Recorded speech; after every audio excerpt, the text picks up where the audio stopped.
Hey guys, tonight we're diving headfirst into one of the most sophisticated psychological operations in American history. And it didn't happen in a boardroom or a government bunker. It happened in your living room in black and white at approximately 7:30 in the evening, while a woman in a shirtless dress smiled so hard her jaw must have ached. Tonight we're talking about how 1950s television didn't just entertain American housewives. It told them who to be, what to want, how to feel, and crucially how to feel good about all of it. Before you get too comfortable, and yes, you should absolutely be getting comfortable, take a second to like the video and subscribe, but only if you genuinely enjoy what I'm making here.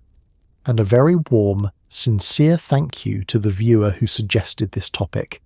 You know who you are, and I want you to know that comments like yours are the reason this channel exists. Every suggestion genuinely shapes what gets made, and this one in particular had me spiralling down a research rabbit hole for the better part of a week. I owe you a casserole dish, if you haven't already. You can also find on Spotify. The link is in the description, so you can drift off to this anywhere, anytime, with no screen required. Now, dim those lights, turn on a fan if you've got one, pull whatever you sleep with, blanket, cat, existential dread, a little closer, get very, very horizontal. Because before we begin, I want you to sit with a few questions. Have you ever wondered what it would actually feel like to have a television tell you that you are the problem, but very kindly, over a laugh track?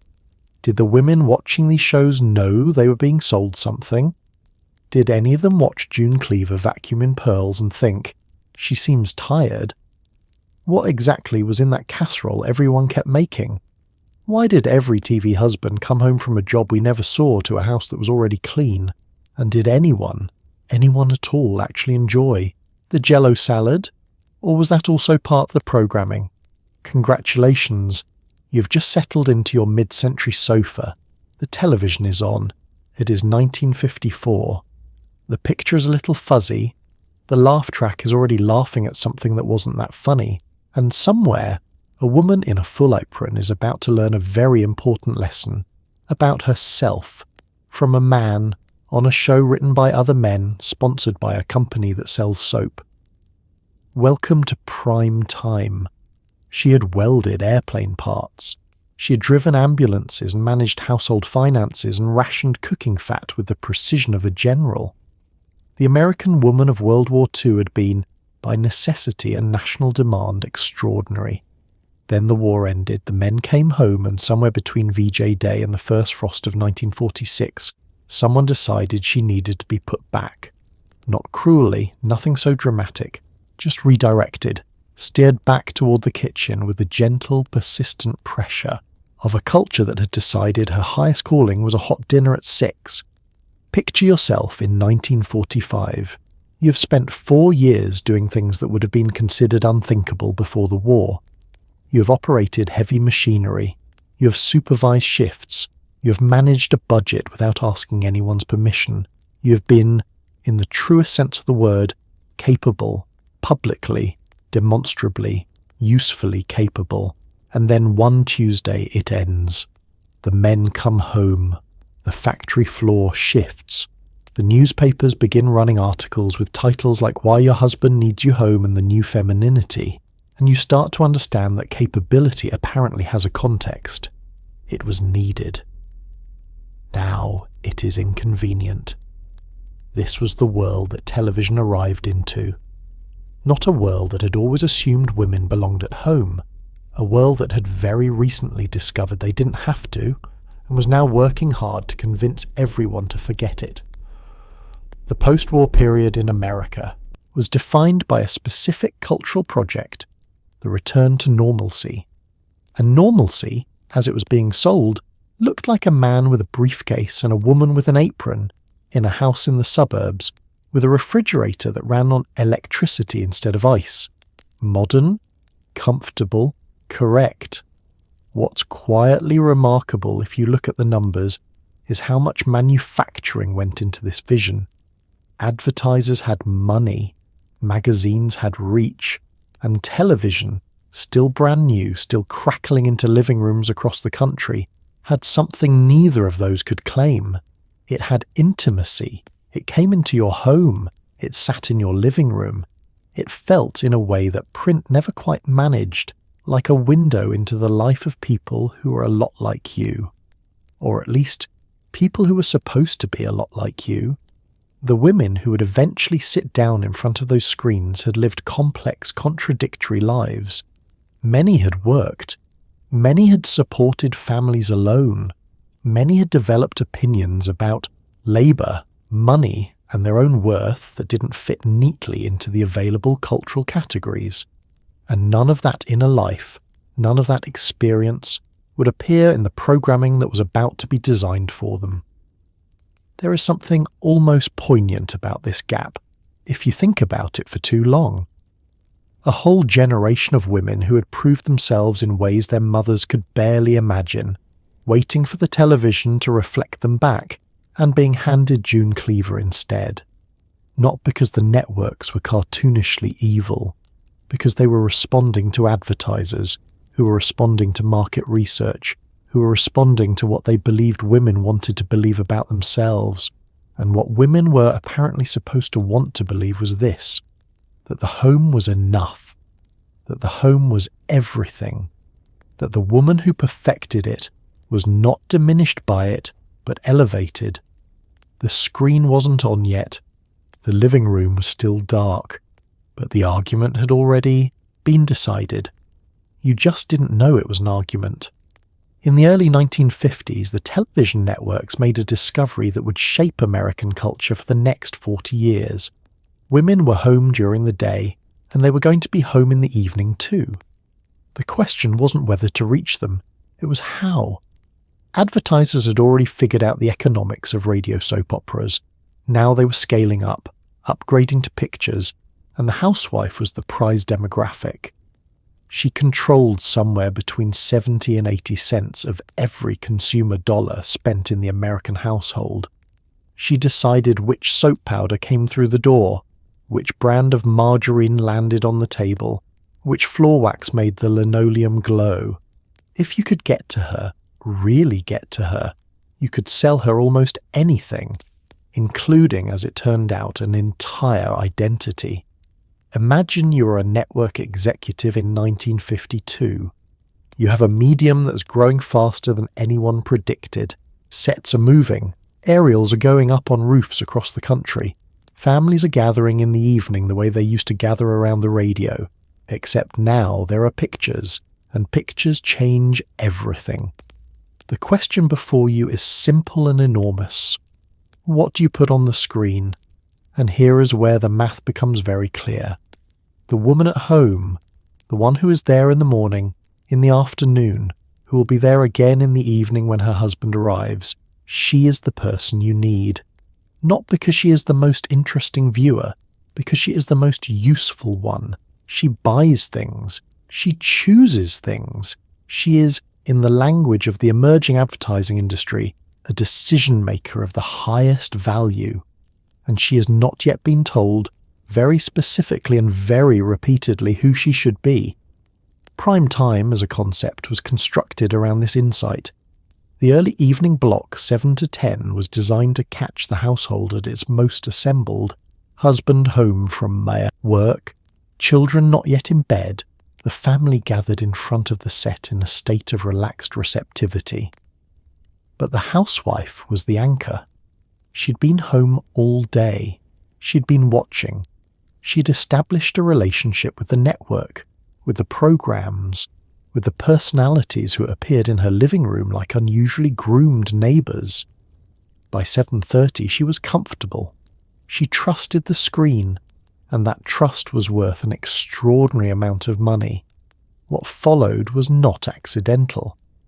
The programming that filled prime time in the 1950s was not simply what writers and directors happened to make. It was what research suggested would keep a woman in her seat, receptive, warm, and available for the commercial that followed. Domestic settings felt familiar. Relatable characters felt reassuring. Conflict that resolved within the episode left the viewer in a good mood, and, crucially, in a good mood just before the commercial break. The architecture of the sitcom was not just dramatic, it was psychological. You, sitting on your sofa in 1952, did not feel any of this as pressure. You felt it as entertainment. You laughed. You felt understood. You saw families that looked like yours or like the family you were trying to build, and you felt for half an hour that the life you were living was the right one. That is how good the engineering was. Primetime didn't feel like a machine. It felt like company. And company, it turned out, could ask you to buy almost anything. Here is a thing that is easy to forget about 1950s television. The shows didn't control the commercials.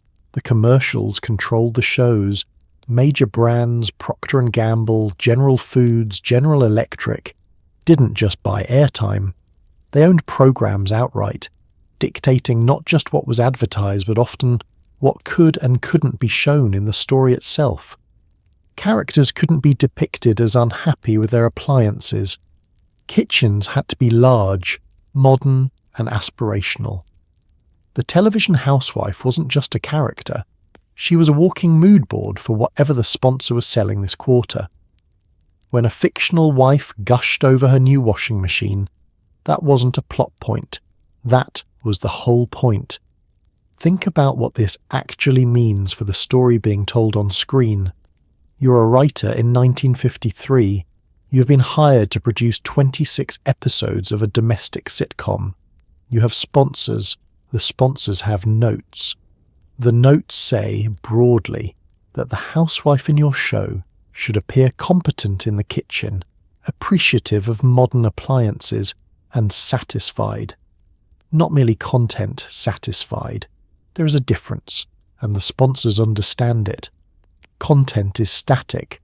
Satisfied implies she received something she wanted. It implies the product delivered. It implies the life it furnished was the right one. So your housewife cannot be shown struggling with a product. She cannot express frustration with the machinery of her domestic life in any way that might suggest the machinery is the problem. If she is frustrated, and she will need to be frustrated sometimes, because drama requires friction, the frustration must come from somewhere else. From a misunderstanding, from a neighbour's remark, from a child's small crisis, never from the fundamental conditions of her existence. The result of this arrangement was a kind of invisible architecture shaping every domestic sitcom of the era. The problems were always interpersonal. The solutions were always interpersonal. The home itself, the kitchen, the appliances, the domestic technology surrounding these women was always unimpeachably good. It was the container of happiness, not the potential source of its absence. General Electric sponsored General Electric Theatre. Procter & Gamble owned daytime serials outright. General Foods had its fingerprints on half a dozen programs you could name. These were not passive investors, they were active participants in the construction of a world where their products were not purchases but necessities, not choices but the obvious expression of a well-run life. What this also meant, and this is the part that tends to land with a particular weight when you let it settle, is that the women who appeared on screen were not, in any meaningful sense, free characters. They were sponsored characters. Their happiness was contractual. Their satisfaction was underwritten by a company that manufactured dishwashing liquid. The pearls were real. The smile was real. But the freedom was not, because it had been pre-approved, and everything that might complicate it had been written out of the script before the cameras rolled. You watched this on your sofa and thought you were watching a family. You were, in a very technical sense, watching an advertisement for the concept of family, produced by the company that also made the soap your character used to wash the dishes after the episode ended. She vacuumed in pearls. She made breakfast while fully dressed, hair set, lipstick applied, at a time of morning when most real human beings are still negotiating with their alarm clocks. June Cleaver of Leave It to Beaver, which premiered in 1957, was not a character so much as a philosophy with good posture. She never raised her voice in a way that wasn't immediately resolved. She never expressed ambition, boredom or the mildly unhinged desire to sit alone in a room for 10 minutes. June Cleaver was perfect, and her perfection was the most quietly terrifying thing on American television, because it wasn't presented as a fantasy. It was presented as a Tuesday. Let's be specific about the pearls, because the pearls deserve their own moment. June Cleaver wore them while cleaning, while cooking, while standing at the kitchen counter doing nothing in particular. They were not going anywhere. There was no event, there was no guest. There were just pearls at 9 in the morning in a house in the suburbs, as though she had simply never taken them off and also didn't sweat. This was not a costume choice that happened accidentally. Someone looked at June Cleaver and decided, yes, pearls while scrubbing. This is correct.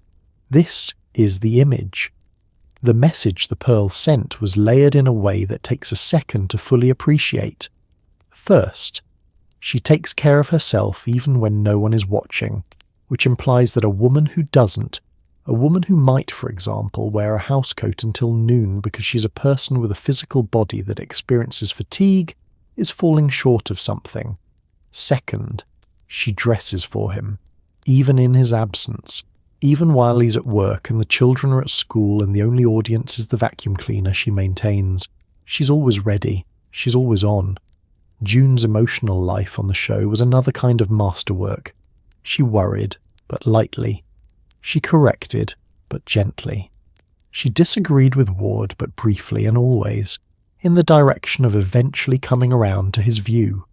Her intelligence was deployed almost exclusively in service of other people's problems. She was perceptive about Beaver's insecurities, thoughtful about Wally's social pressures, attuned to Ward's moods. She read every room she entered with skill and grace, and she used exactly none of that perception on her own behalf. Now sit on your sofa in 1957 and watch June Cleaver for half an hour. You are, let's say, a woman. You have been awake since 6. You made breakfast in a bathrobe. Your hair is not set. There are dishes in the sink. You're tired in a way that doesn't have a specific cause. It is just the accumulated weight of the day before the day has technically started. And there is June, rested, pearled, smiling in a way that reaches her eyes. The comparison happens before you even decide to make it. It is ambient, automatic, and it does not say out loud that you are failing. It doesn't need to. It simply shows you what right looks like every single weeknight, until right looks so normal that you stop questioning whether it is possible and start questioning what is wrong with you that it isn't. That is not an accident. That is a creative decision made in a room by people who understood exactly what they were doing.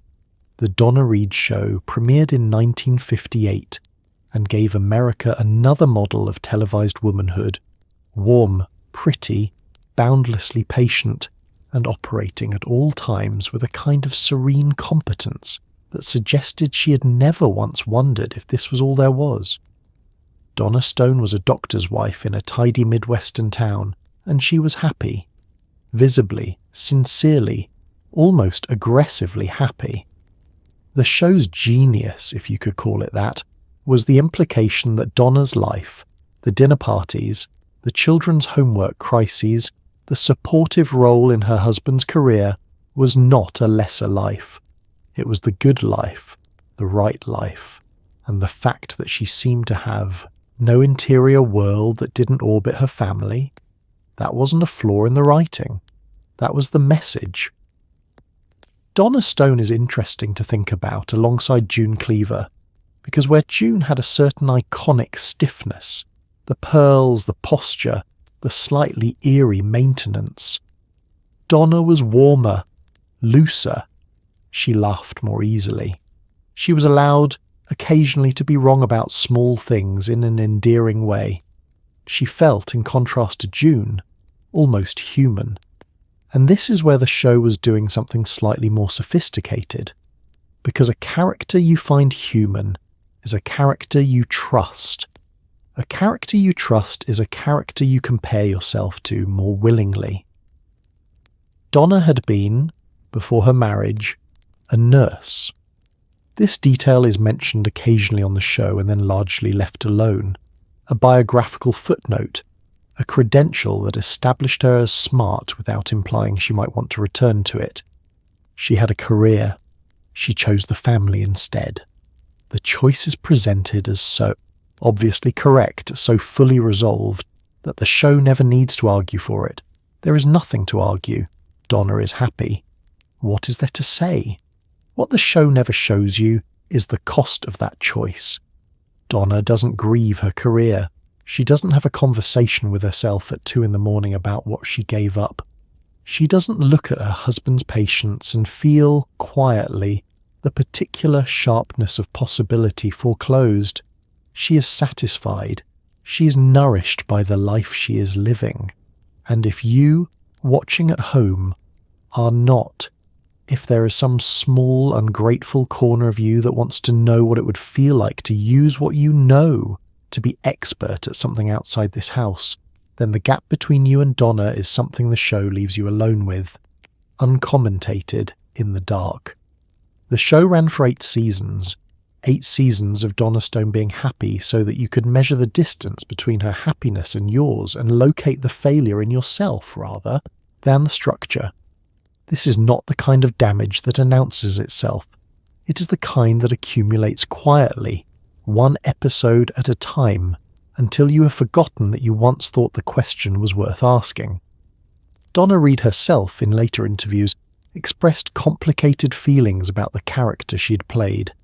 She was not, it turned out, Donna Stone. She had opinions. She had ambitions.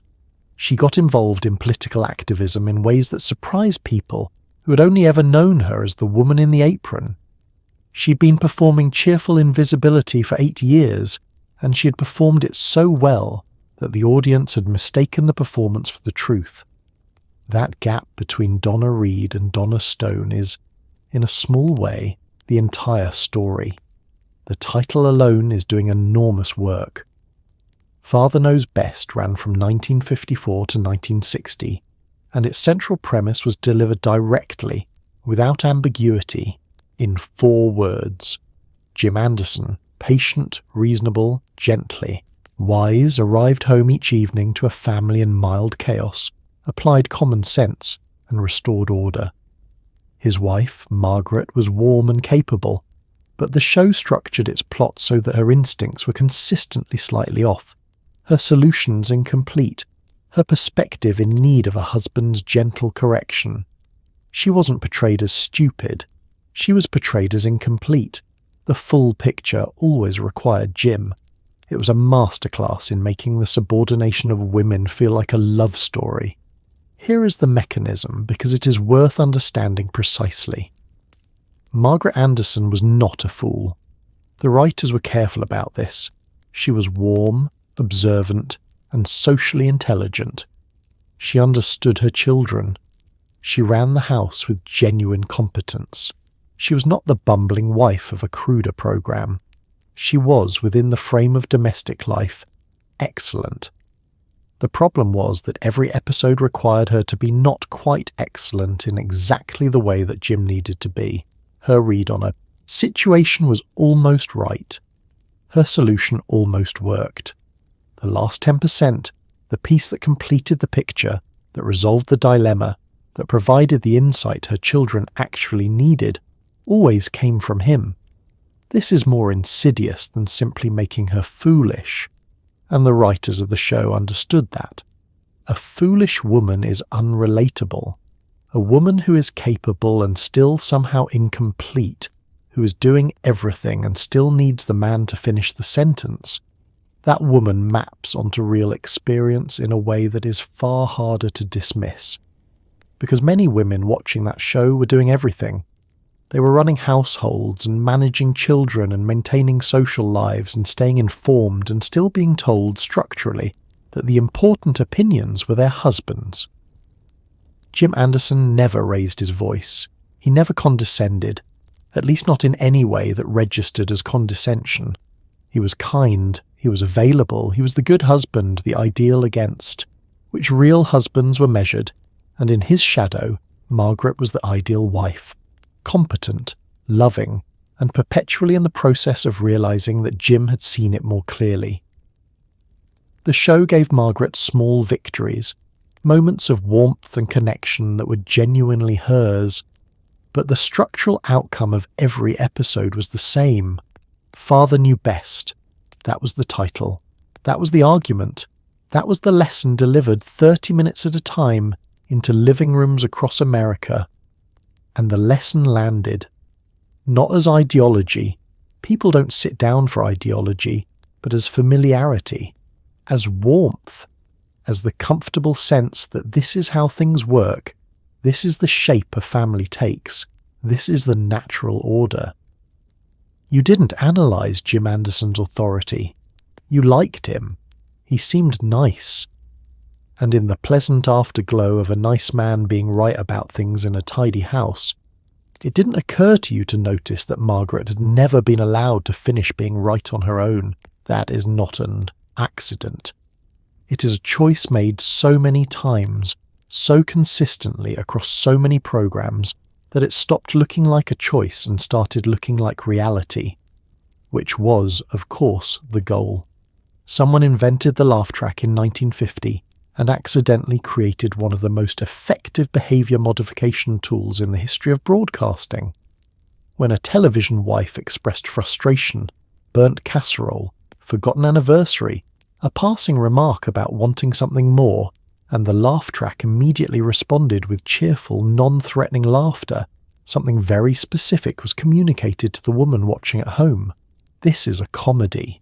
Her feelings are the joke, not cruelly, not obviously, just tonally. The laugh track didn't silence women's discontent. It reframed it as charming, harmless, and resolved within 22 minutes. If you were watching, and you recognised yourself in that moment of frustration, the laugh told you, this is fine, this is cute. Now watch what happens when her husband explains things. Let's slow down and actually sit with this for a moment, because it is genuinely one of the stranger things television did during this period. You're a woman in 1955. You're watching a domestic sitcom. A character says something that resonates, something about feeling trapped, or bored, or like she is disappearing into the requirements of everyone else's life. And before the feeling has a chance to land, before you have a second to recognise yourself in it, 60 fictional people in a studio are laughing. The laugh says, this is not serious. This is the setup. Wait for the punchline. The genius of the laugh track as a management tool is that it operates below the level of argument. You cannot disagree with a laugh. You cannot make a counterpoint to someone chuckling warmly. The laugh is not a statement. It is an atmosphere. It changes the emotional register of the moment before your conscious mind has had a chance to evaluate what you just heard. By the time the scene continues, by the time the husband looks up from the paper and says something wry and the character waves it off, the moment of recognition has been neutralised, diffused, filed under adorable and moved along. Charles Douglas, the engineer who developed the laugh track, was working from a genuine insight about human psychology. Laughter is contagious. We laugh more when we hear laughing. We find things funnier in company. The live studio audience had always served this function on radio. The laugh track simply bottled it. But in the domestic sitcom, this social contagion had a secondary effect. It created consensus. When 60 people laugh at a woman's frustration, the implicit message is that this is the appropriate response to that frustration. Not concern, not agreement, not recognition, amusement. Consider what this does to the woman at home who is not finding it funny, who is not in the mood for the laugh track's cheerful insistence that this is fine. She's now out of step not just with the character on screen, who will resolve her feelings by the third act, but with the entire studio audience who is already laughing. The loneliness of that moment is very specific. The message it delivers is quiet but clear. You are the one who doesn't get it. You are the one who is taking this too seriously. Everyone else is laughing. What is your problem? The laugh track asks that question every night at 7:30, without once raising its voice. Television did something genuinely strange to the American kitchen in the 1950s. It made it sacred. Not just practical, not just functional, meaningful. The kitchen was where the television housewife demonstrated love, competence, creativity, and moral worth. A clean kitchen signified a good woman. A well-organized refrigerator said something about her character.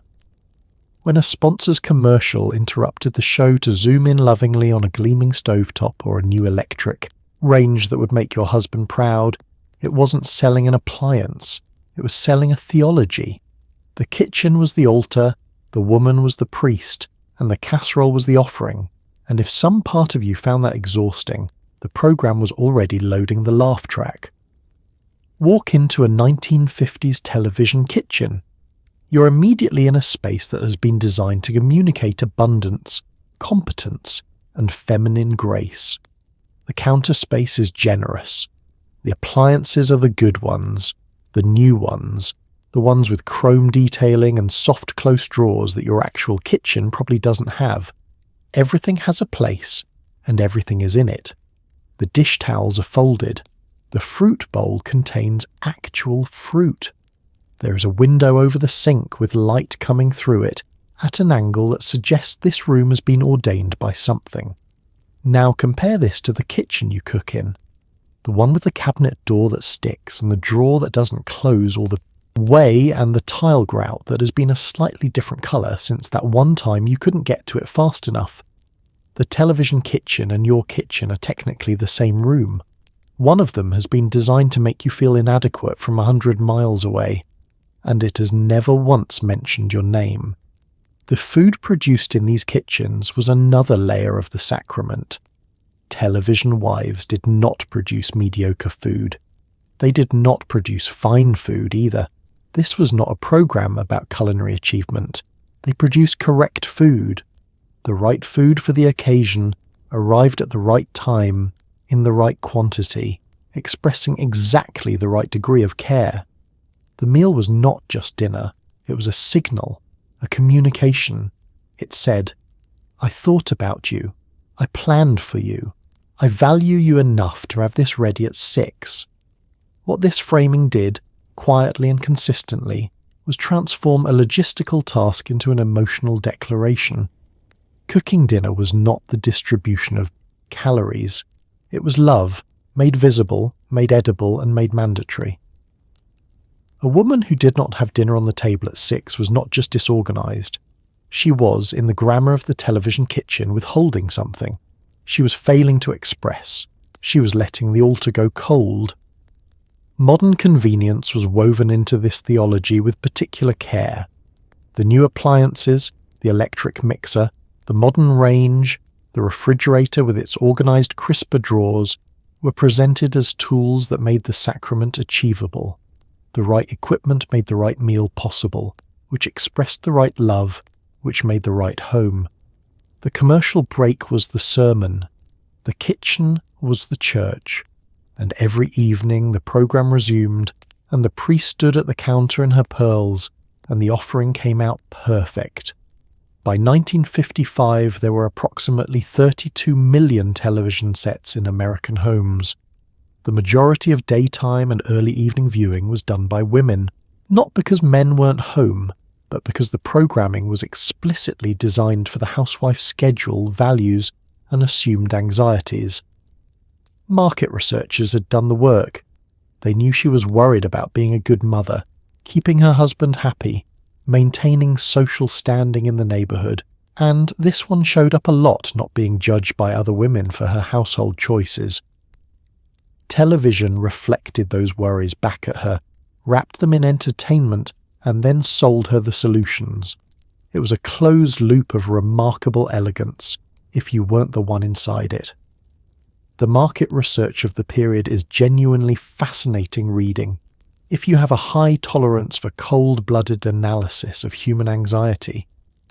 The companies commissioning these studies wanted to know not just what women bought, but why. What drove the purchase?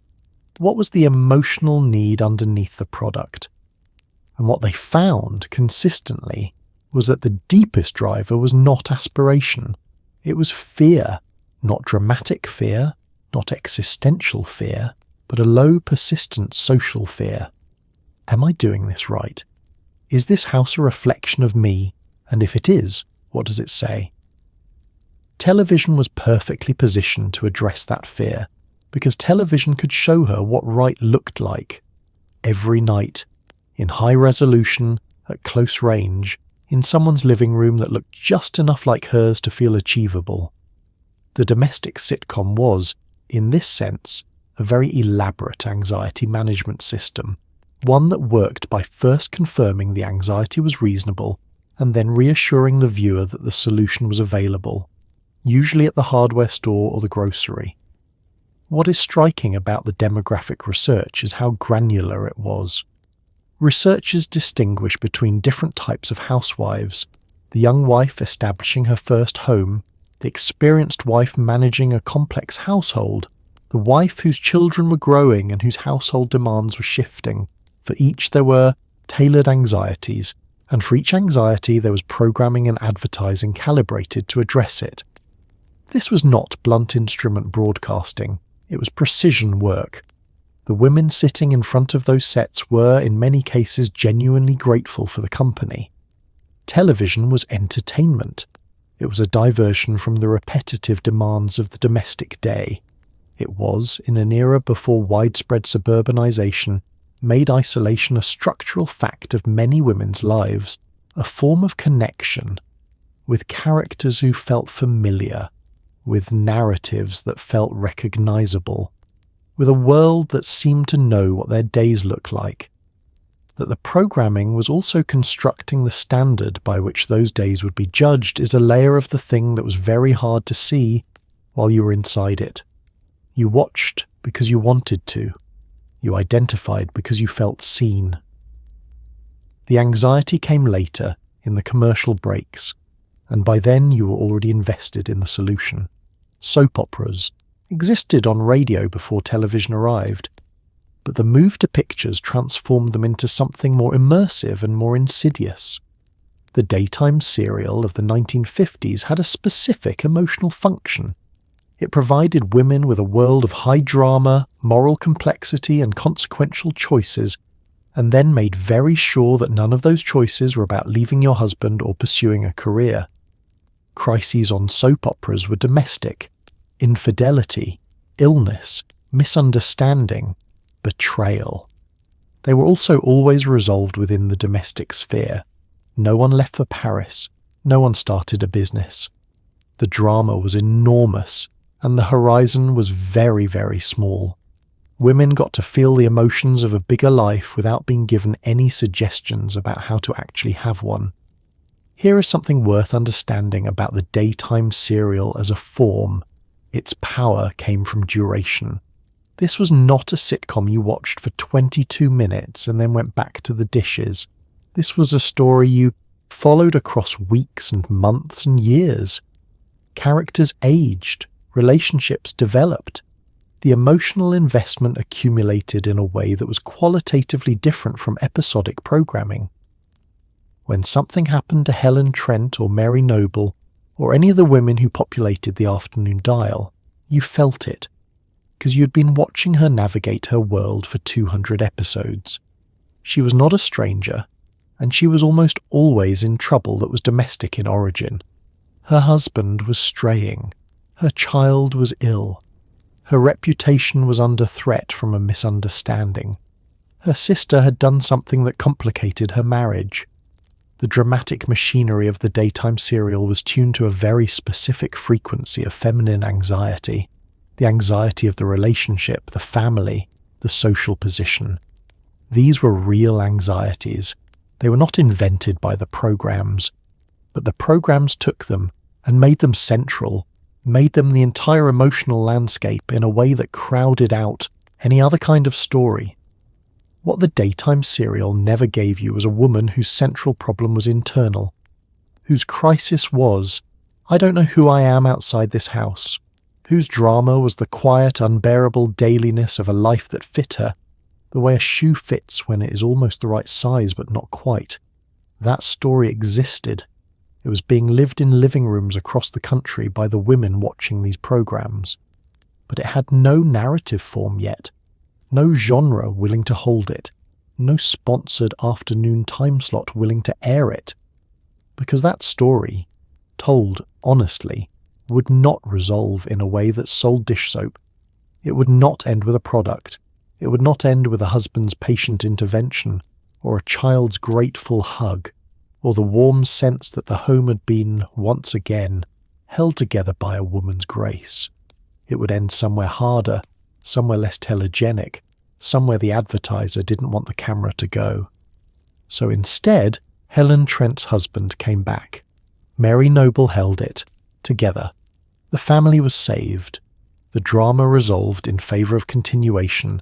The home intact, the marriage endured, the woman still at the centre of the domestic world, still indispensable, still there. Roll credits. And tomorrow, the same story, slightly varied, just new enough to watch again. That was not a coincidence. That was the business model, and it worked beautifully. You could tell a great deal about what the 1950s thought of women by examining what was advertised to them. Not perfume, not books, not anything that suggested a self that extended beyond the house. Floor wax, dish soap, laundry detergent, ammonia-based cleaners with names that sounded like superheroes, Ajax, Tide. Mr. Clean, who premiered in 1958 as a muscular bald man here to help her with the floors, which said something. The advertising messaging was consistent across products and decades. Your love for your family is expressed through the cleanliness of their environment. A dull floor was not a minor inconvenience. It was, at least tonally, a moral failure.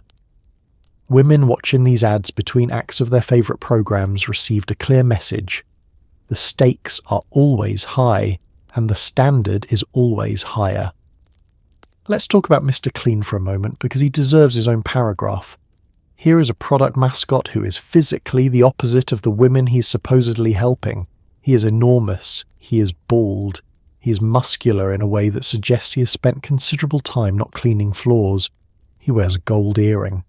He appears in the kitchen with his arms crossed, looking faintly amused, as though he has arrived to supervise. And the women in his commercials are grateful. They are delighted. They hold up the bottle like a trophy. The message underneath all of this, if you want to be uncharitable about it, is that cleaning is so difficult, so demanding, that even this woman, with all her domestic competence, all her dedication, needs a large bald man to come through the door and solve it for her.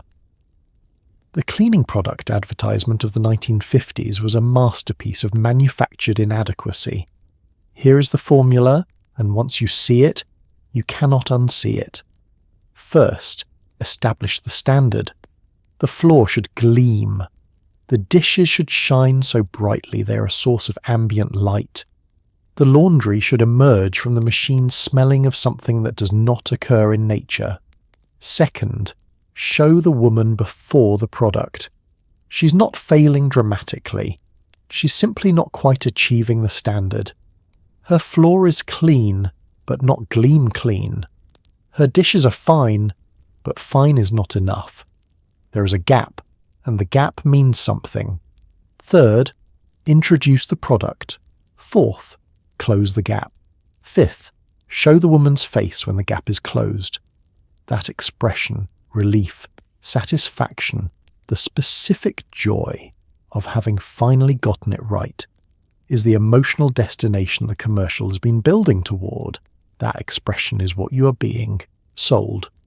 What makes the cleaning advertisement remarkable as a cultural artifact is how efficiently it collapsed the distance between product performance and personal worth. This was not accidental. Advertising research of the period explicitly identified this connection as the most powerful lever available. Women did not just want clean floors, the researchers found. They wanted to feel like good women. They wanted the external validation of a home that reflected well on them. The floor was not a flaw. The floor was a verdict. Television delivered these verdicts multiple times per hour, across every program every evening. And in between the verdicts, the programs resumed, showing you June Cleaver's gleaming kitchen, Donna Stone's spotless counters, Margaret Anderson's impeccable living room, and the cycle continued. The show made you want the life. The commercial told you what was standing between you and it. The product provided the solution. Tomorrow the standard would be slightly higher, the gap slightly wider, and the cycle would begin again. The floor never stays gleamed. That too was by design. Television did something print magazines couldn't quite manage. It made the ideal woman move. The television housewives of the 1950s were physically specific. Slim, neat, hair reliably set, makeup applied even for the school run, clothes pressed even for a quiet morning at home. They didn't sweat. They didn't slouch. They didn't have bad skin days or visible exhaustion. They moved through their houses with a kind of effortless grooming that, in real life, would require 45 minutes of preparation before anyone else woke up. And because they were on television, in your living room, in your space, right there, the comparison was intimate. Women weren't measuring themselves against a distant celebrity. They were measuring themselves against a neighbour who appeared to be doing it perfectly, every single weeknight at 7:30. The body of the television housewife was a very specific instrument. She was slim but not aggressively so, not in the way that might suggest appetite or its absence, as a point of pride. She was trim in the manner of a woman who simply doesn't think about it, for whom the body maintains itself through the natural grace of right living. She had good posture. Her clothes fit. Not glamorously. She was not a movie star, but correctly, in the way that suggested she had purchased the right size and hung things up properly. The message was not, she is beautiful. The message was, she is together. And together was its own kind of demand. Hair was its own chapter. The set hair of the 1950s television housewife was a feat of engineering that required pin curls or rollers the night before, a setting period, a careful unrolling in the morning, and product applied with precision. It then stayed, as if lacquered in place, through the entire day of cooking, cleaning, and child rearing. This hair did not move. This hair did not frizz. This hair had made a commitment and it was honouring it.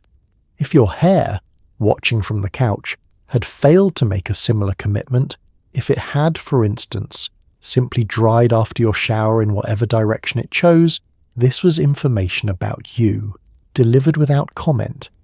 The makeup was similarly specific. Foundation smoothing everything, lips defined, eyes opened up. The effect was not dramatic, it was normalized. This was not special occasion makeup. This was Tuesday morning makeup, the baseline from which the day proceeded. And the women watching, many of whom were also applying makeup in the morning, were given a very precise image of what the result was supposed to look like when done correctly. What television added to the beauty standard that magazines couldn't was movement over time. You didn't see a still image. You watched a woman navigate an entire episode, bending down, turning quickly, laughing, expressing concern, and her appearance never wavered. No lipstick on her teeth, no hair escaping its setting, no mascara finding its way somewhere inconvenient. She was groomed in motion, groomed under pressure, groomed through the ordinary indignities of a domestic day, and she made it look effortless. Effortless is the key word. Because effort, visibly displayed, would have undermined the message. The message was, this is just what she looks like. This is natural for her. If it does not look natural for you, If maintaining this standard requires time and work and occasional despair, the implication is clear. You're not as naturally suited to this life as she is. You're working harder for a result that is still not quite right. She floats. You scramble. And somewhere in that gap, the next commercial break is already loading. Cooking shows arrived early in the television era and served a dual function. They were educational in the thinnest possible sense, and they were deeply normative in every other sense. Programs like Homemaking with Harriet and early iterations of what would eventually become the Food Network told women not just how to cook, but what cooking meant. A good meal was love made visible. An impressive dinner party reflected well on your husband's career. Recipes were presented as acts of devotion, and the hostess who pulled off a perfect baked Alaska for 12 was not just a capable cook, she was a good woman. The cooking show genre placed feminine competence in a very specific location, the oven. Everywhere else was optional. The hosts of these early cooking programs were a particular type, warm, knowledgeable in a way that felt accessible rather than intimidating.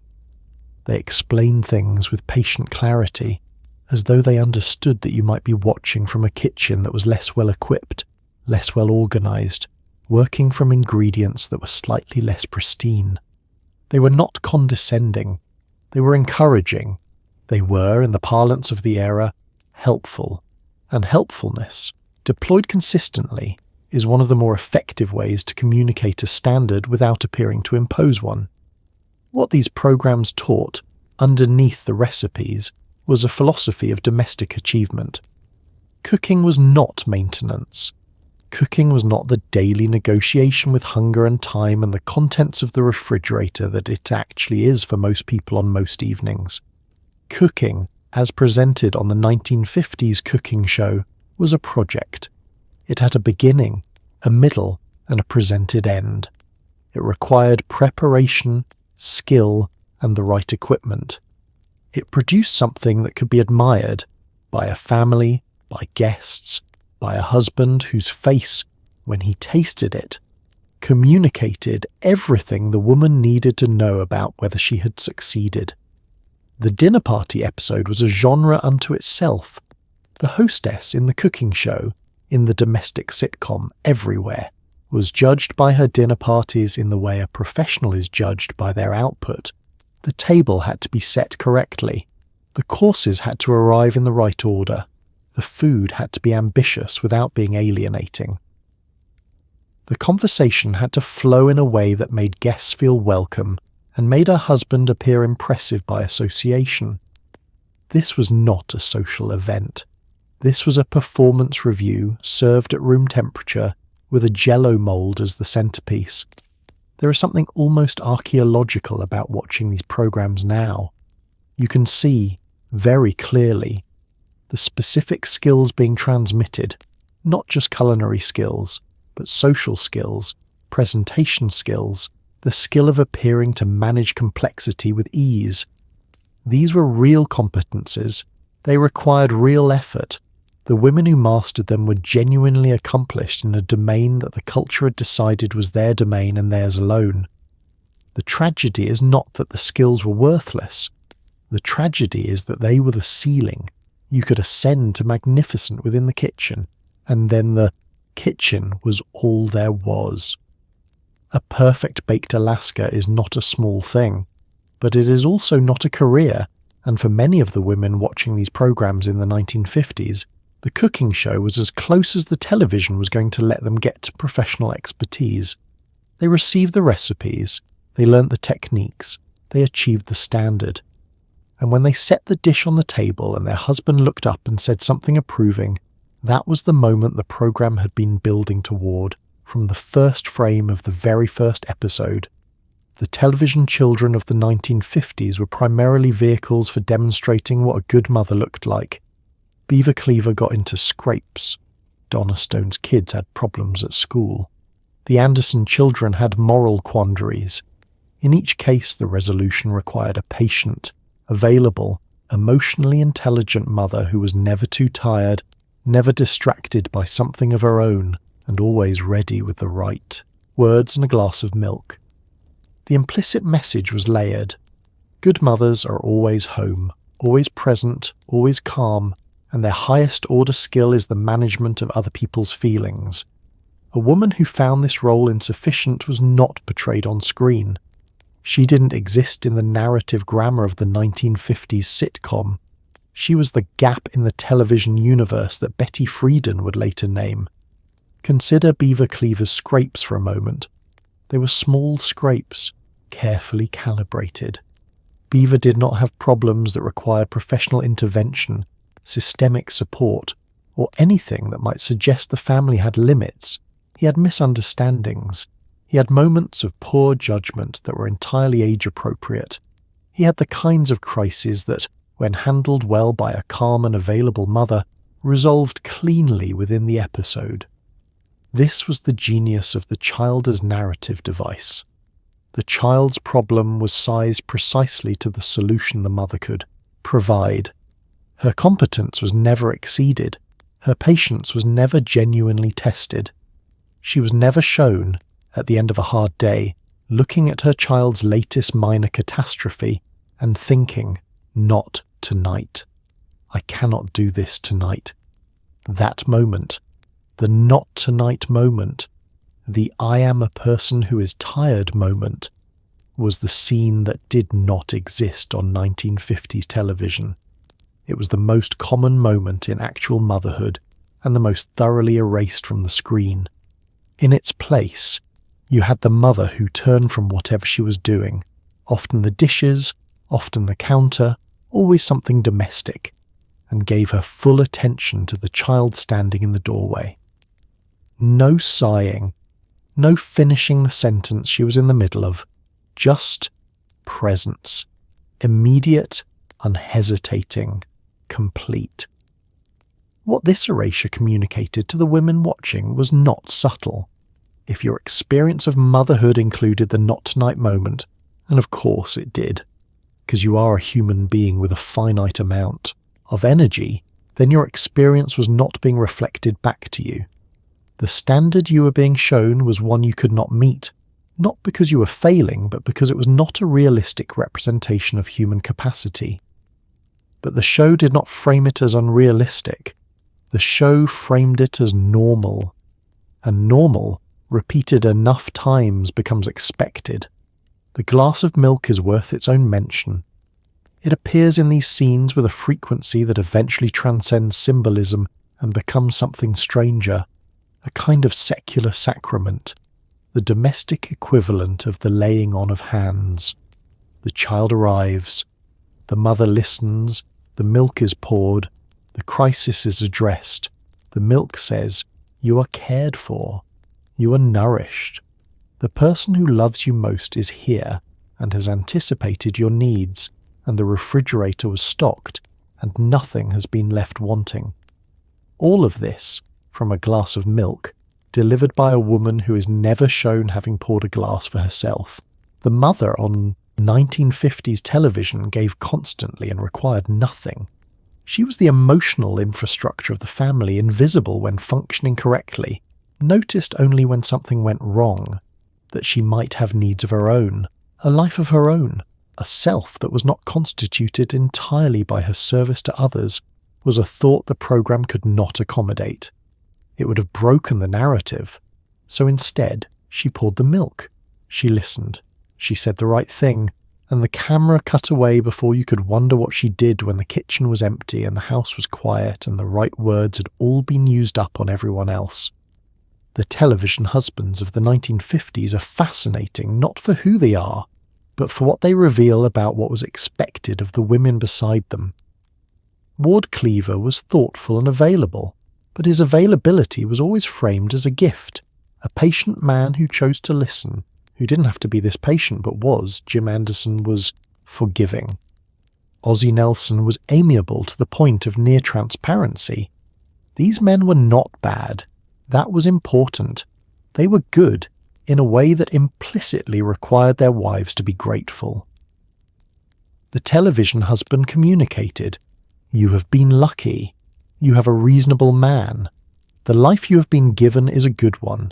To want something else would be not just ungrateful, it would be somewhere in the subtext crazy.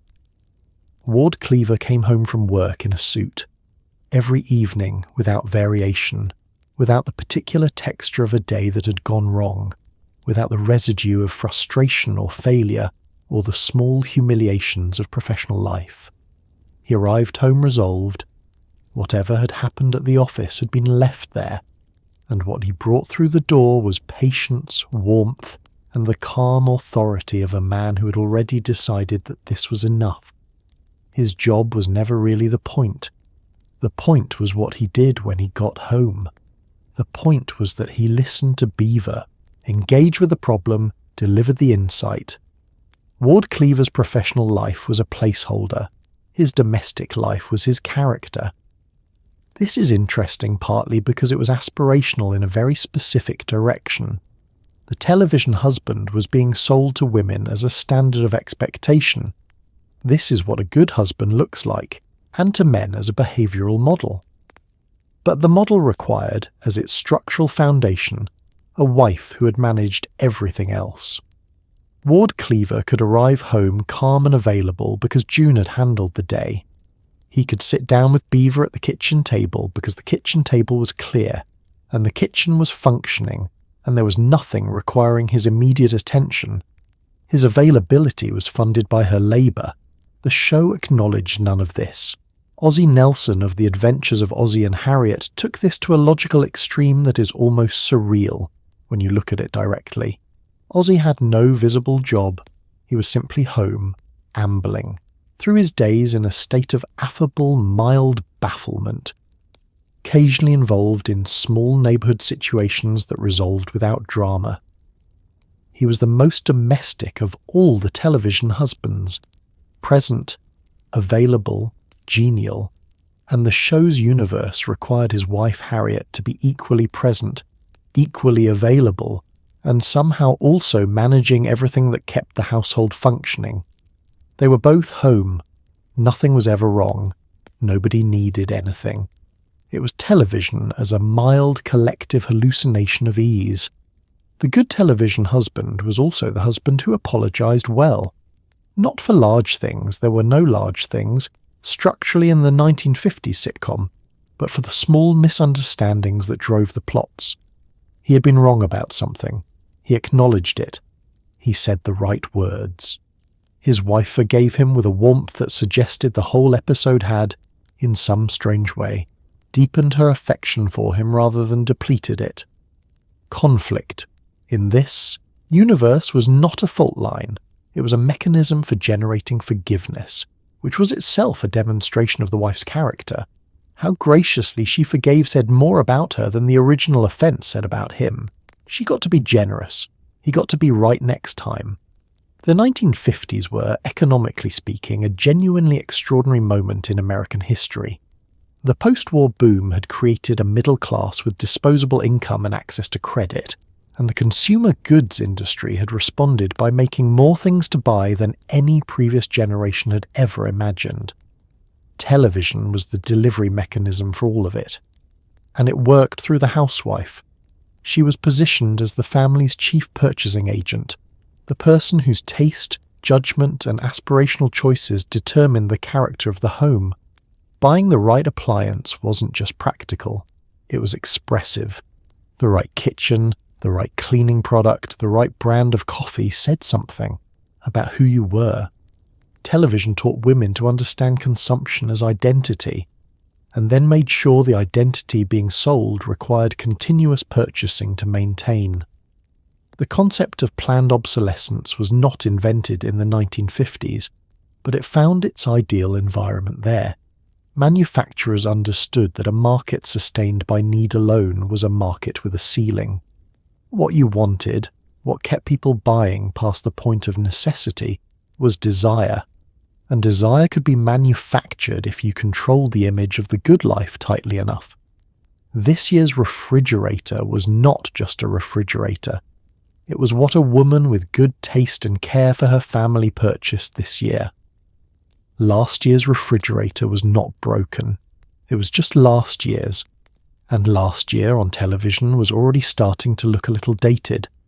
Television made this cycle visible and aspirational simultaneously. The homes of the fictional families on screen were always slightly ahead of where most viewers actually lived. The appliances were the new ones, the furniture was the current style, the kitchen had the counter space that most post-war homes did not actually have.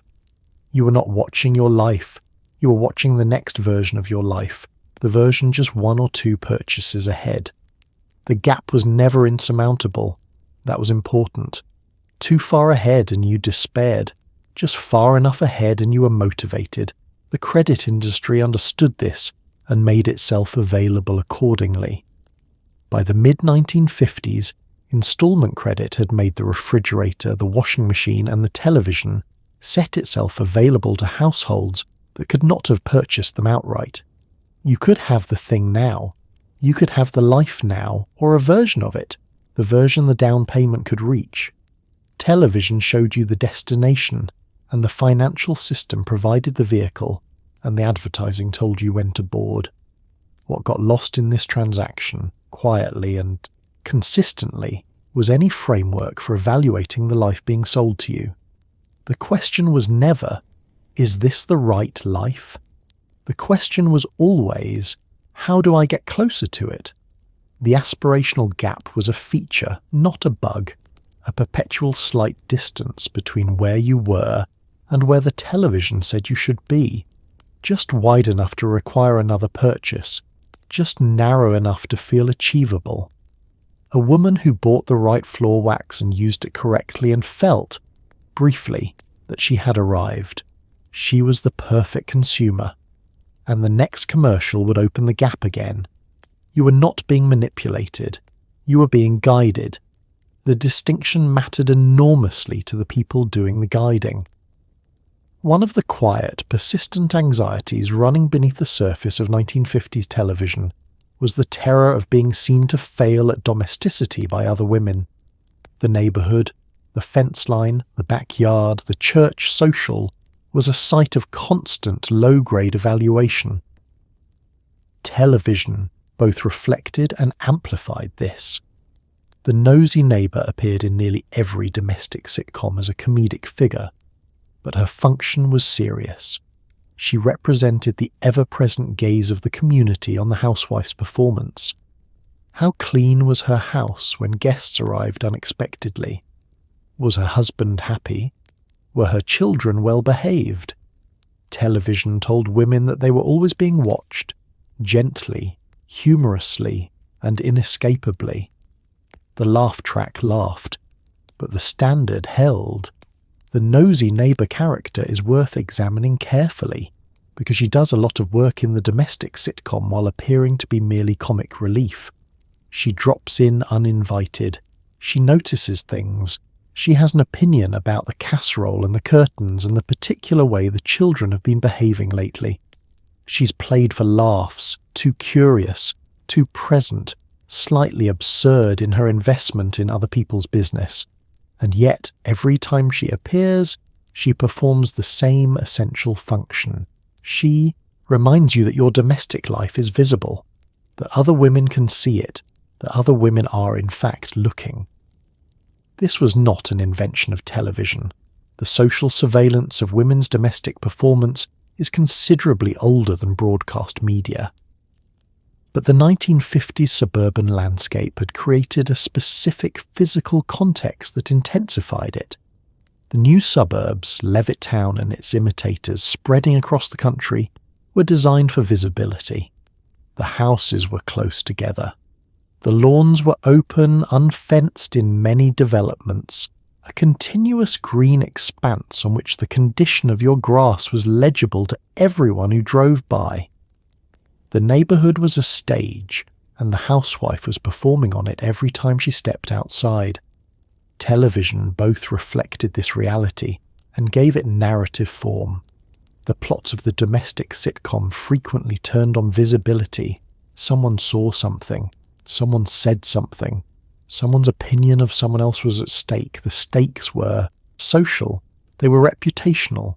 They were about how the family appeared to the community and the woman of the house was the primary manager of that appearance. Her housekeeping was visible through the window, her children's behaviour reflected on her publicly.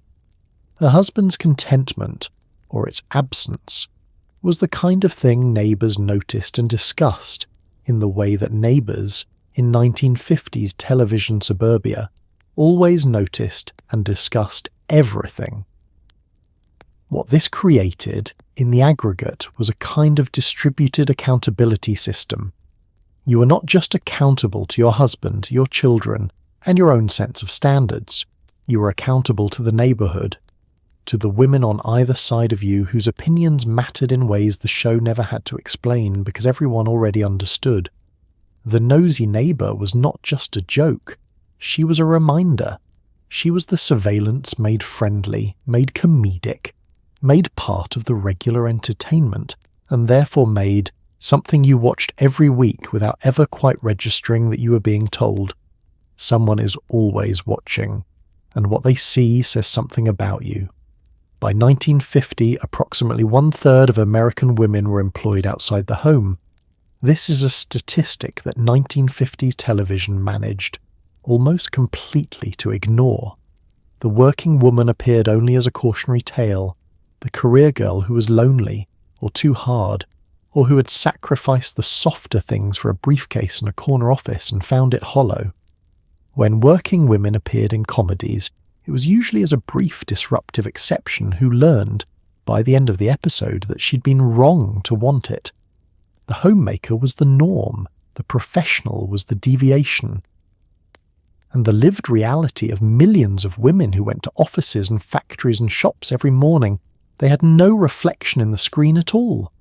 The erasure was so complete that it requires a moment to fully register.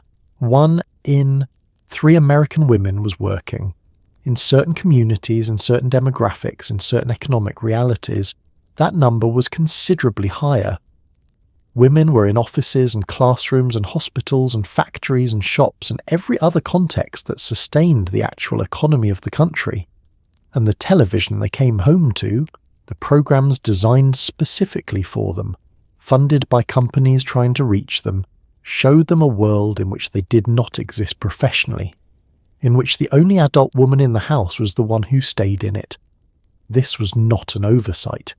It was a choice made consistently across networks, sponsors and programs, because the working woman created a narrative problem the domestic sitcom could not absorb. If she worked, where was she when the children came home? Who managed the home while she was at the office? If she was tired at the end of the day, actually tired, professionally tired, the tiredness of someone who has spent 8 hours doing something demanding, then the emotional labour that the programme required of her became harder to represent as effortless. The working woman broke the machine, so she was left out. When she did appear, the lesson was consistent and delivered with the warmth of something that is also a warning. The career woman was competent. The show always granted her that, but she was missing something. She came home to an empty apartment. She was slightly too polished, too efficient. Slightly too much of something that the domestic sitcom's moral grammar coded as insufficient.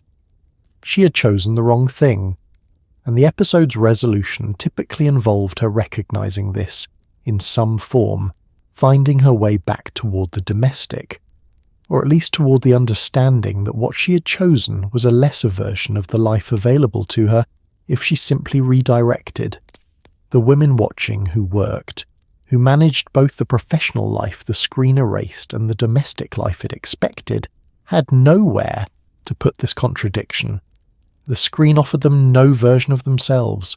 It offered them the domestic ideal which they were also supposed to be meeting, alongside the job the screen pretended didn't exist.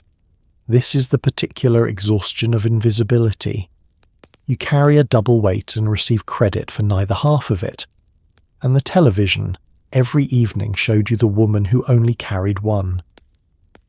Betty Friedan published The Feminine Mystique in 1963, and she described a problem that has no name, a pervasive dissatisfaction among educated middle-class housewives who could not explain, even to themselves, why their lives felt incomplete.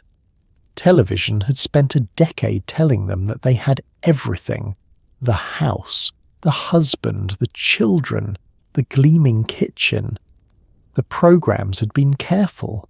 The unhappiness was always resolved, always temporary, always the product of a misunderstanding rather than a structural problem. Friedan named what television had been, working hard to muffle. The show must go on, but the audience, it turned out, had been quietly going mad in the commercial breaks. Friedan's research involved extensive interviews with women who had, by every external measure, succeeded at the life the culture had prescribed for them. They had married, they had children, they lived in the right houses, in the right neighbourhoods, and their kitchens looked, in some cases, remarkably like the kitchens on the programmes they watched every evening. They had done the thing correctly, and they were miserable in a way they could not name or justify or bring themselves to say out loud. Because to say it out loud was to say that the life they had been given, the life the television confirmed was the right one, was not enough. That felt ungrateful. It felt wrong. It felt in some cases like something must be wrong with them rather than with the structure. This is what the decade of domestic programming had accomplished. It had not just described a way of living, it had moralized it. It had made the contented housewife not just an image but a virtue, and by extension had made the discontented housewife not just unhappy but somehow suspect. A woman who had everything and still felt the problem with no name was failing not just at contentment, but at the correct relationship to her own life. The show had told her what to want. She had wanted it. She had gotten it. And the gap that remained, the gap between the television version and the actual experience, had no acceptable language. What Friedan identified was the gap between the performed life and the internal one. Television had perfected the performance. June Cleaver, Donna Stone, Margaret Anderson. These were performances of such sustained precision that they had begun to function as documentation. This is what the life looks like when it's being done right. When your life did not look like this, when the kitchen was not gleaming, when the mood was not serene, when you sat in the quiet of the afternoon and felt something that you couldn't name but that felt very much like suffocation. The performance was the standard against which you measured your failure. Friedan's book was a cultural earthquake partly because it gave the unnamed problem a name. But it was also an earthquake because the problem had been so thoroughly surrounded, on all sides, by messaging designed to make it unspeakable. Television had been one of the primary architects of that surrounding. It had not created the feminine mystique alone, but it had broadcast it nightly into 30 million living rooms, with a laugh track and a sponsor and an actress in pearls who smiled so convincingly that you forgot to ask whether she meant it. The homes on 1950s television were doing serious ideological work. They were larger than most real American homes of the period. They had dining rooms, they had sufficient counter space. They had that specific post-war modern aesthetic, clean lines, pastel appliances, a kitchen that opened onto a breakfast nook.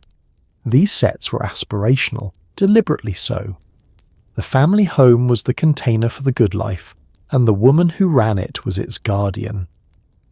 If your real house was smaller, older, less equipped, television provided a constant gentle pressure of inadequacy, and then, immediately, the commercial break with the solution. Buy this refrigerator. Get this waxer. The gap between your life and the televised ideal was always just one purchase away from closing. It never closed. The television set designer of the 1950s was doing work that was, in its own way, as significant as any of the writing or the acting. The home had to be right. Not too grand. You didn't want the viewer to feel she was watching the aspirations of a class she couldn't reach. But substantially better than average. The counter space was the giveaway.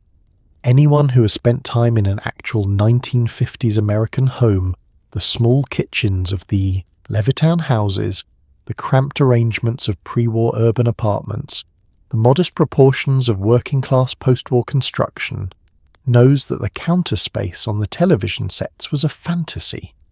There was room to work. There was room to have things out. There was the sense that the kitchen could accommodate ambition, that if you wanted to make something complicated, the space would hold it. This was not the kitchen most viewers had, but it was the kitchen the program implied they should want. The layout of the television home also communicated something specific about family life. The living room connected to the kitchen in a way that kept the family visible to one another. The children could be seen from the counter. The husband's arrival through the front door could be heard, registered, responded to. The home was a surveillance structure as much as a domestic one, a space in which everyone was in relationship, in view, in proximity. Privacy, in these homes, was not a value the architecture supported. Togetherness was, and togetherness required a manager, and the manager was the woman, and the home was her instrument. Colour played a role that is easy to miss in black and white broadcasts, but was present in the production design nonetheless. The pastel palette of post-war American domestic life, the pink and turquoise and pale yellow of the appliances, the soft greens of the walls, the warm neutrals of the furniture, communicated a specific emotional register. Calm, clean, optimistic, not agitated, not cluttered, not the visual texture of a real life being lived at full volume. These were homes that had been edited, had had all the difficult, unresolvable, visually chaotic aspects of actual habitation removed, and the result was a space that felt like the physical manifestation of the emotional state the program was also trying to produce in the viewer. You sat on your couch and watched a woman navigate a home that was better than yours, and you felt the gap, without naming it. The solution was always commercial, always available, always just on the other side of the break. And the home on screen waited patiently, gleaming, for you to close the distance. The 1950s television housewife was white, middle class, suburban.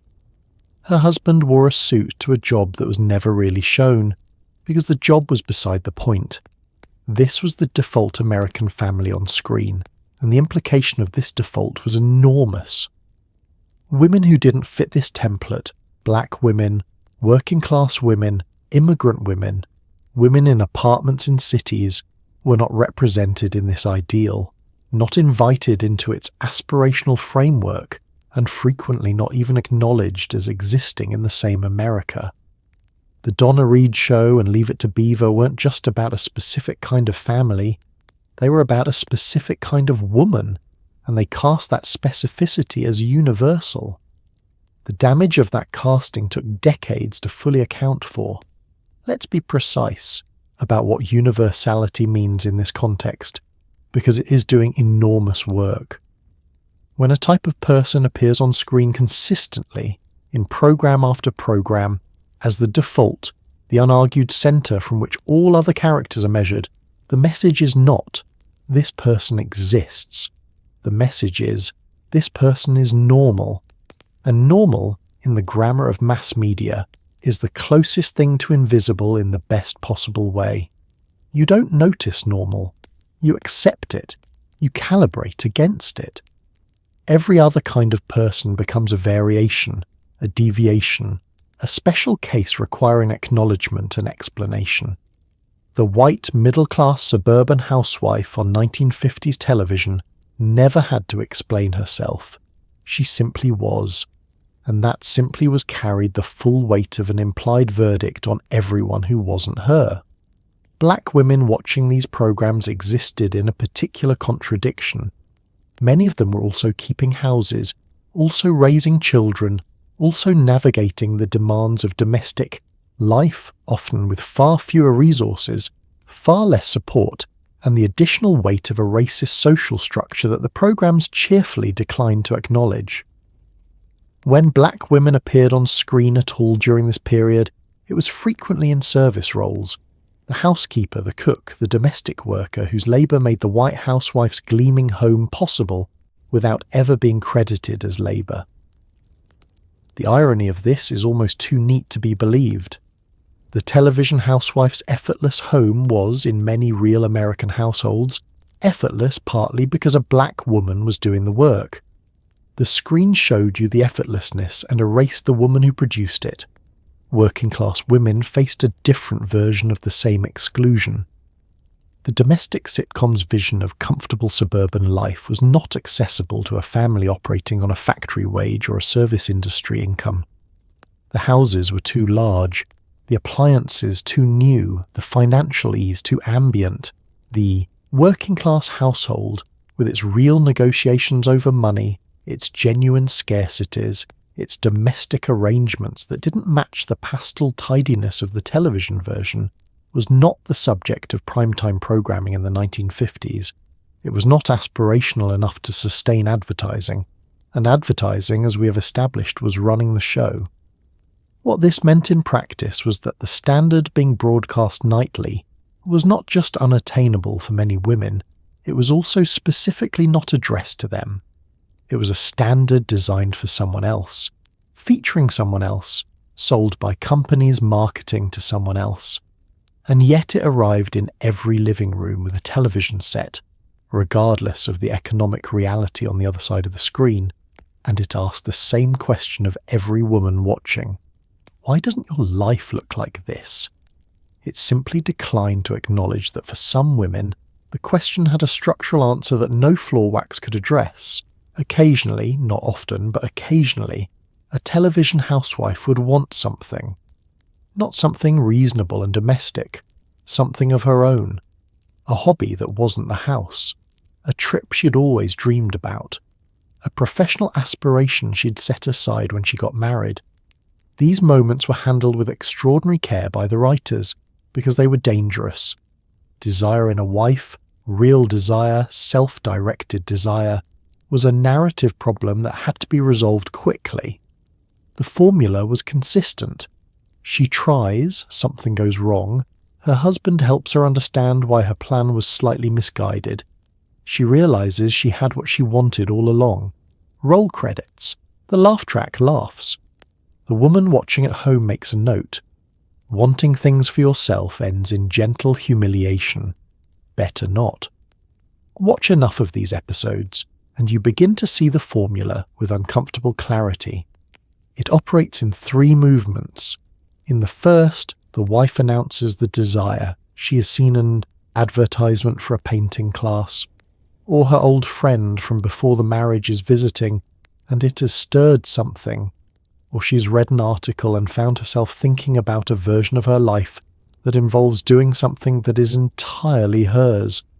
She brings this desire into the domestic space, mentions it at breakfast, raises it over dinner, and the show allows her a moment of genuine animation. She is lit up. She is, briefly, the most interesting person in the scene. In the second movement, the desire is pursued. She signs up for the class. She makes the phone call. She takes the first step into the thing she wanted, and for approximately 4 minutes of screen time, the possibility is real. The show permits this. It needs the attempt for the resolution to land. But it also ensures that the attempt goes sideways in a way that is both comedic and revealing. She is not very good at the thing she wanted, or her pursuing it creates a domestic disruption. Dinner is late, the children are unsupervised, her husband comes home to a house that has been momentarily unmanaged. The desire pursued costs something, and the show makes sure the cost is visible. In the third movement, the resolution. The husband is patient. He does not forbid. He's not a villain. The show is always careful about this, because a villainous husband would make the wife sympathetic in an unhelpful direction. He simply helps her see. He frames the situation with a gentle clarity that the show has established as his gift. And what she sees, when she sees it through his framing, is that she already had what she was looking for. That the painting class was a displacement for something she could find right here, in this house, in this life, if she looked at it correctly. She comes around. She is not defeated. The show is too careful for that. She is clarified. She has learned something about herself, assisted by her husband's patient intervention, and the something she has learned is that her desire was slightly misaddressed. It was pointing at the wrong thing. The right thing was already here. This is not presented as a loss. It is presented as a gift, self-knowledge, delivered with love, at no additional charge. The laugh track confirms it. The episode ends warmly. The woman watching, who has also wanted something at some point, receives the lesson clearly. Wanting things leads to disruption, and disruption leads to the patient intervention of a man who knows better, and that intervention leads to the discovery that you were fine all along. It is a tidy loop. It is also a closed one. I Love Lucy is often cited as evidence that 1950s television wasn't entirely restrictive, that Lucy Ricardo was a comic rebel, a woman who constantly schemed to break out of domestic life, and therefore the sitcom form offered space for feminine ambition after all. This reading is technically accurate and also deeply, darkly funny, because Lucy's schemes always failed. Every episode was a loop. Lucy wants something beyond the apartment. Lucy pursues it with tremendous energy and creativity. Lucy is caught. Ricky gets to be exasperated. The audience gets to laugh, and Lucy goes home. She tried harder than any other woman on television, and failed more reliably than all of them combined. She was America's most beloved cautionary tale. Let's give Lucy Ricardo her full due before we dismantle her, because she deserves it. She was genuinely funny, not in the decorative way of the domestic sitcom wife, not in the charming small mistake way that the laugh track rewarded elsewhere, but physically, precisely, inventively funny. The chocolate factory scene alone contains more authentic comic skill than most of the era's programming combined. Lucille Ball was a comedian of the highest order, and the character she built was one of the most vivid personalities in the history of American television. Lucy Ricardo wanted things with a ferocity and creativity that no other woman on the 1950s screen was permitted to display. In this, she was genuinely revolutionary. She was also wrong every single week, without exception. The structure of I Love Lucy is worth examining as carefully as any of the more earnest domestic programs, because its message was delivered through comedy rather than sincerity, and comedy disarms the critical faculty in ways that sincerity cannot. When June Cleaver's contentment is presented straight, you might, if you're paying attention, feel the pressure of the standard. When Lucy's ambition collapses into a vat of chocolate, you're laughing too hard to notice that the episode's moral is identical. She was wrong to want it. She was wrong to try, and the resolution requires her husband to step in, shake his head, and restore order. Ricky Ricardo's exasperation was its own kind of message. He was not cruel. The show never let him be cruel, because cruelty would have shifted the audience's sympathy. He was weary. He was the patient adult to Lucy's brilliant, chaotic child. His exasperation was warm, affectionate, and fundamentally condescending in a way that the laugh track transformed into a love language. When he said, "Lucy, you got some splaining to do," the audience roared. What they were roaring at was a woman being caught wanting, caught trying, caught outside the domestic space where she was supposed to remain. The roar was affectionate. It was also a verdict. What I Love Lucy gave the 1950s was a pressure valve. It let women watch a character express the ambition and restlessness and desire for something more that the other programs refused to acknowledge, and then it punished that expression reliably enough to neutralize it. You could root for Lucy. You could laugh with Lucy. You could feel, vicariously, the energy of a woman who refused to accept the apartment as the whole world. And then she failed. And Ricky shook his head, and you went to bed having experienced the fantasy and the correction in the same 30 minutes, at no additional cost to the domestic order. It was a remarkably efficient system.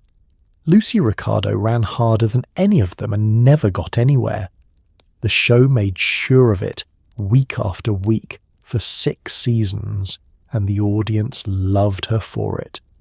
The people designing the advertising that paid for 1950s television were not unsophisticated. They had access to early market research, psychological studies, and a growing body of knowledge about consumer motivation that would eventually become the modern advertising industry. They understood, for instance, that aspirational advertising worked better than problem-focused advertising, that showing a woman the life she could have was more effective than telling her what she was doing wrong. They understood that the programming itself could prime the emotional state that made the advertising effective. A warm, domestic show made the viewer feel safe and connected to the home, which made her more receptive to products that promised to make the home better.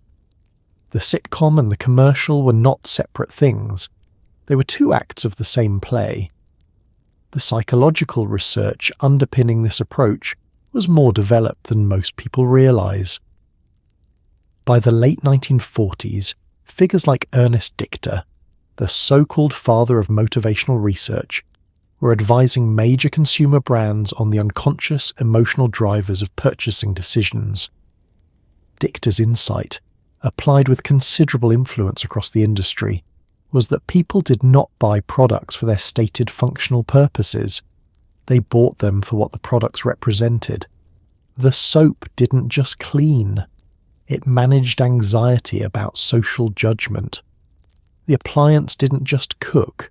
It expressed care, demonstrated competence, made visible an interior life organized around the right values. Once you understood this, advertising stopped being about the product and started being about the story the product allowed the purchaser to tell about herself. Television was the ideal vehicle for this approach because it could tell stories. Print advertising could show you the product and gesture toward the aspiration. Television could immerse you in the aspiration first, through 22 minutes of a domestic sitcom in which the right life was enacted in loving detail, and then introduce the product as the bridge between where you were and where you had just been watching. The emotional groundwork was laid by the programming. The commercial harvested it. The sequencing of this was precise. A domestic sitcom established warmth, connection, and the specific pleasures of a well-run home. It activated the viewer's investment in that world, her identification with the characters, her desire to have what they had, her awareness of the gap between the screen and her sofa. Then the commercial arrived, not as an interruption, but as a continuation of the same emotional register. The tone was the same, the values were the same, the promise was the same. It was almost seamless if you weren't watching for the seam. What this also meant was that the programming had an obligation to the advertising that shaped it in ways beyond the obvious product placement. The emotional state the sitcom needed to produce in the viewer was specific. Warm, connected, domestically invested, slightly aspirational, and above all receptive. A program that left the viewer troubled, questioning, or in the grip of an unresolved feeling was a program that had failed its commercial function. The resolution was not just dramatically satisfying, it was commercially necessary. The show had to end in a place where the viewer was available to be sold something, which meant the show could never end in a place of genuine discomfort, which meant certain truths were structurally prohibited from the screen. The psychological sophistication of this system is what makes it, in retrospect, so quietly remarkable. It was not propaganda in the blunt sense. It was more precise than that, more intimate, more calibrated to the specific emotional architecture of the women it was designed to reach. And it worked because it offered something real, entertainment, warmth, connection, the pleasure of a resolved narrative, while also doing something else entirely, just below the level of attention.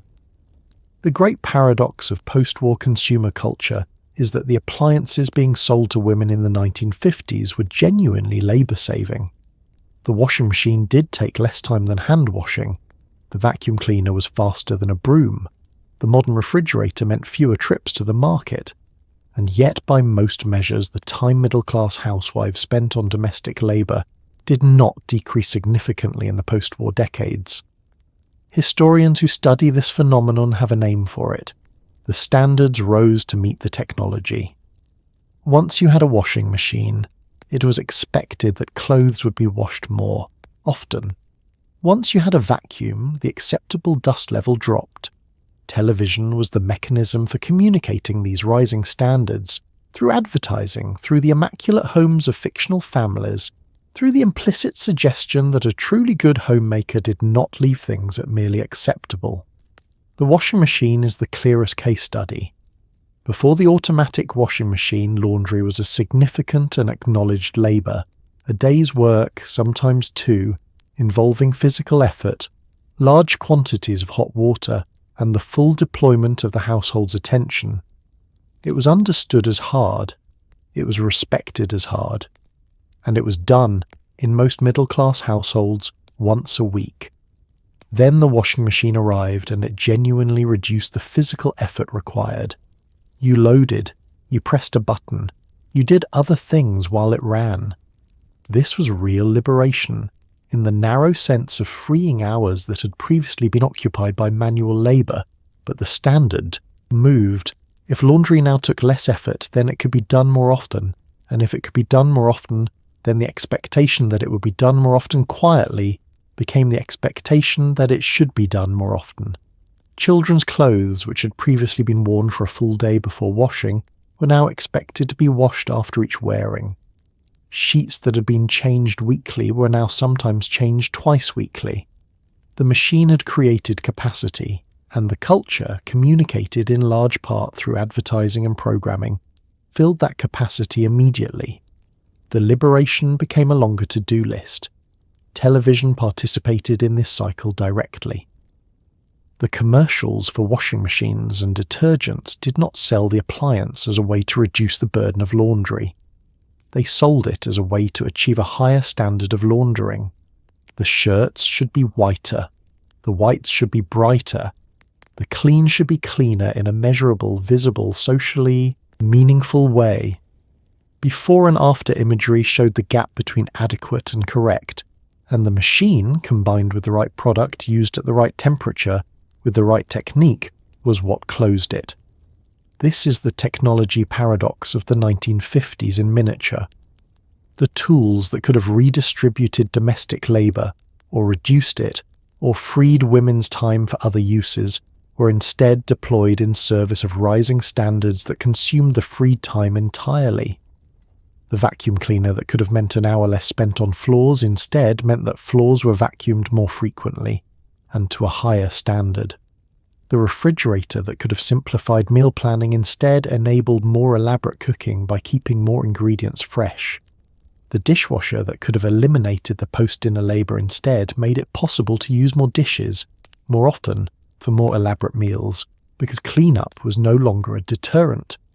The woman in the middle of all this was working just as hard as before, surrounded by better equipment, measured against higher standards, and being told by the television, nightly, warmly, with a laugh track, that she had never had it so good. The 1950s television housewife was an emotional genius. She read her husband's moods and adjusted her behaviour accordingly. She managed her children's emotional crises with infinite patience. She smoothed over social conflicts at the dinner party before anyone else noticed they were happening. She knew when to speak and when to let him speak, and when to simply provide the right food at the right temperature at the right moment. None of this was ever named as labour. It had no category. It appeared on screen as natural feminine instinct, something women simply had, the way they had soft voices and good taste in curtains. Television did not invent emotional labour, but it spectacularised it, presented it as the mark of a truly accomplished woman, and then ensured it would never occurred to anyone to pay for it. The sociologist Arlie Hochschild would not publish her landmark work on emotional labour until 1983, and when she did, she was naming something that had been performed by women for decades before anyone had the language to describe it. But watching the domestic sitcom of the 1950s through the lens of her eventual framework is a genuinely unsettling exercise. The emotional labour is everywhere. It is the entire subtext of every scene in which a television wife interacts with her husband. She is reading him. She is calibrating. She is deciding, moment by moment, what this situation requires from her, and deploying the appropriate response with such fluency that the effort is invisible, which is precisely the point. Consider a standard scene. The husband arrives home. Something in his posture or his tone suggests the day has been difficult. The television wife notices, always first, and she adjusts. She does not add to the difficulty. She does not introduce her own day's problems into the space. She creates the conditions under which he can decompress. The right question, asked lightly, that opens the door without demanding entry. The right response to whatever he says. The knowing when to press and when to leave it. All of this requires real skill, the kind of social intelligence that, deployed in a professional context, would be recognized, compensated, and promoted. In the domestic context, it was simply expected. It was in fact invisible in the show's framing, because a wife who was performing emotional labour correctly left no visible trace of the performance. What made television's treatment of emotional labour particularly effective as a normalization tool was the way it wove the labour into the character's identity rather than her actions. June Cleaver was not shown working to manage Ward's moods. She simply understood him. The labour was rendered as nature, an innate attunement that good women had, that loving wives possessed, that the right person in the right domestic arrangement expressed automatically and without cost. If you found the management of everyone else's emotional state exhausting, if it depleted something in you that required replenishing, if you ended the day feeling attended to by no one in the way you had attended to everyone else, the show's framing had no category for this experience. You were not depleted. You were just not quite as naturally suited to it as she was. The nobody-named quality of this labour is what made it so durable. You cannot organise against something that doesn't have a name. You cannot negotiate for compensation for something that is classified as love rather than work. You cannot set limits on something that the culture has defined as your natural expression rather than your ongoing expenditure. Television did not create this situation, but it broadcast it nightly into 30 million homes and called it Tuesday. Watch an episode of Father Knows Best or leave it to Beaver with the specific question of what the husband is getting out of this arrangement, and the list is startling. He comes home to a house that has been cleaned by someone else. He eats a meal that has been prepared by someone else. His children have been managed and educated and comforted by someone else. His social obligations, the dinner party, the PTA meeting, the correspondence with family have been handled by someone else. His wife, meanwhile, is expected to be grateful for the partnership, demonstrable through warmth, availability, and the general absence of inconvenient feelings. Television reinforced this arrangement not by defending it. It never needed defense but by presenting it as the natural state of a loving home. The camera never asks, and what does she get? The answer the programs provide, implicitly and repeatedly, is that she gets him.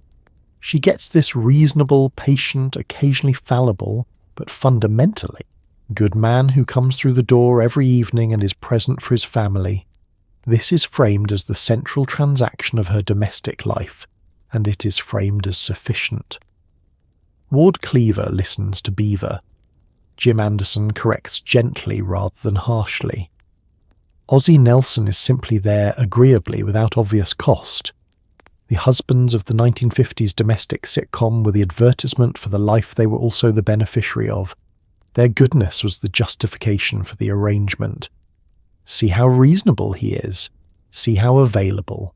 See how lucky she is to have a man like this. Would you really want to trade it for something else?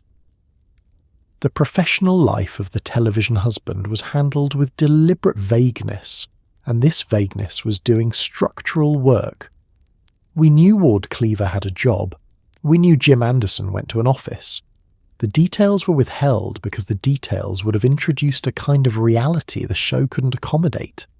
Real professional life involves failure, frustration, compromise, and the specific texture of days that do not go as planned.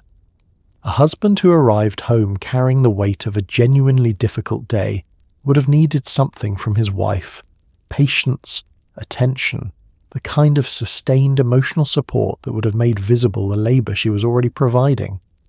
The vague job protected the husband's goodness by keeping him perpetually unencumbered. He arrived home ready. Whatever had happened between the morning commute and the front door had been resolved, and he was available. This had a secondary effect on how the domestic labour was valued. If the husband's professional life was vague, then its claim on his energy was also vague. He didn't arrive depleted, he arrived present. And his presence, his availability, his patience, his reasonable engagement with the family's small dramas was itself offered as a contribution to the domestic arrangement, equivalent to, or greater than, the day of labour. The wife had already spent managing every aspect of the life he was now arriving to enjoy. His presence was legible as giving. Her labour was invisible as a baseline. The accounting never happened on screen. It didn't need to. The show had already decided what everything was worth. What the husbands were getting, in the clearest possible terms, was the domestic labour of another adult human being, classified as love, delivered without invoice, and sustained by a cultural apparatus, of which television was a primary component, that made questioning the arrangement feel like ingratitude toward a very nice man. By the late 1950s, 58, 59, creeping into 60, something was shifting at the edges of the domestic sitcom genre. The shows were still producing the same format, the same resolutions, the same gleaming kitchens.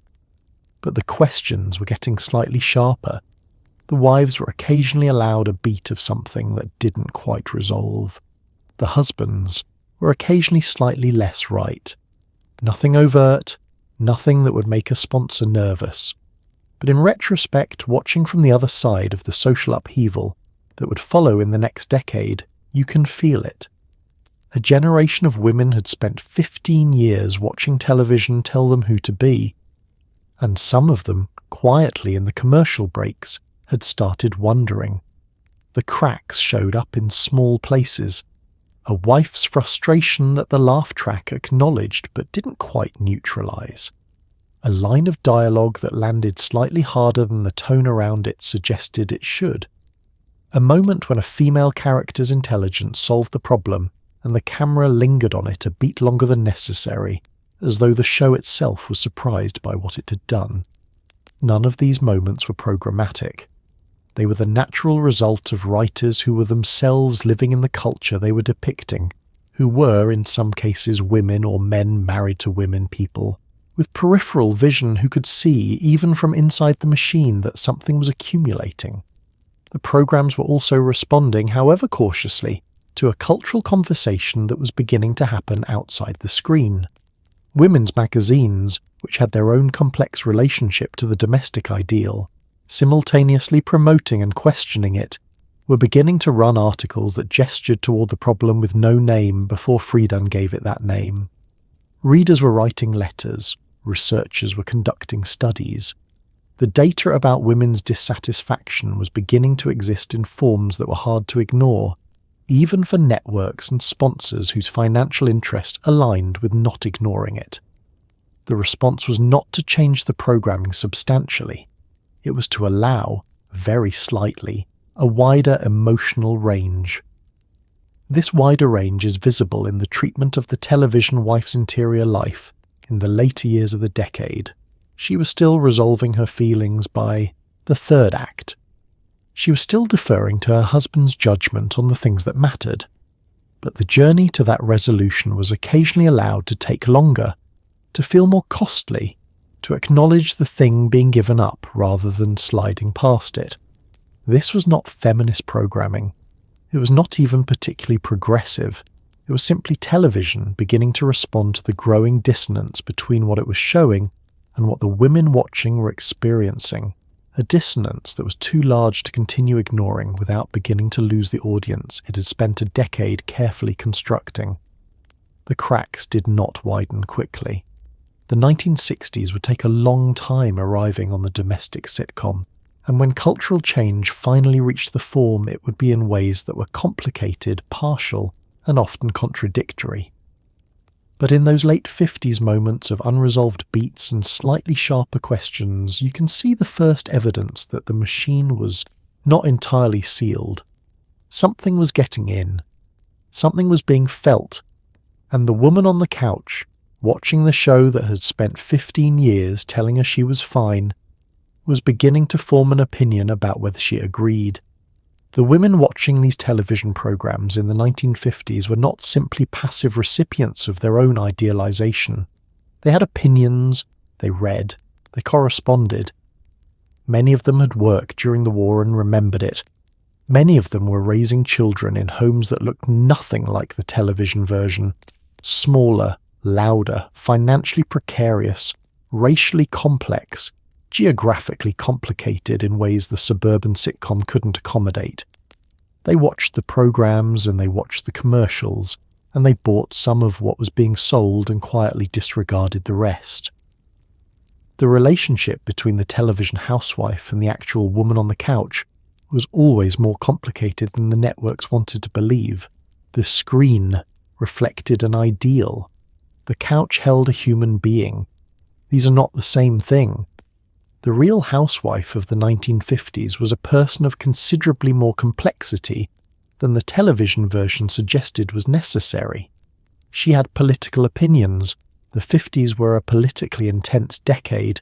McCarthy's investigations running alongside the expanding civil rights movement, the Cold War anxiety threading through daily life in ways the domestic sitcom carefully excluded from its frame. She had friendships that operated at a level of emotional depth and intellectual engagement that the screen's version of female sociality, with its coffee clatches and mild neighbourly intrigue, failed entirely to capture. She had an interior life. She had doubts. She had, in many cases, significant abilities that were not being deployed in any context the culture recognised as meaningful. She was also, frequently, more resourceful and more economically significant than the domestic frame acknowledged. In many households, she was managing the family budget with a skill that would have impressed any accountant, stretching money, making decisions about allocation and priority, negotiating the gap between what the family needed and what it could afford. She was doing this without credit, without title, without recognition from the programs that were allegedly depicting her life.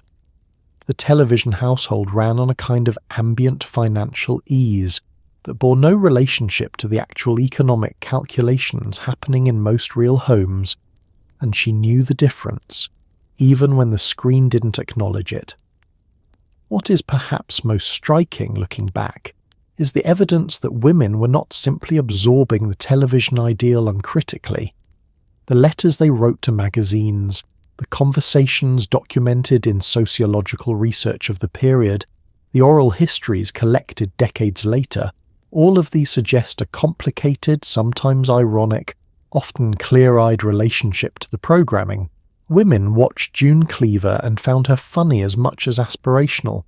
They watched I Love Lucy and identified with Lucy's desire before they identified with her failure.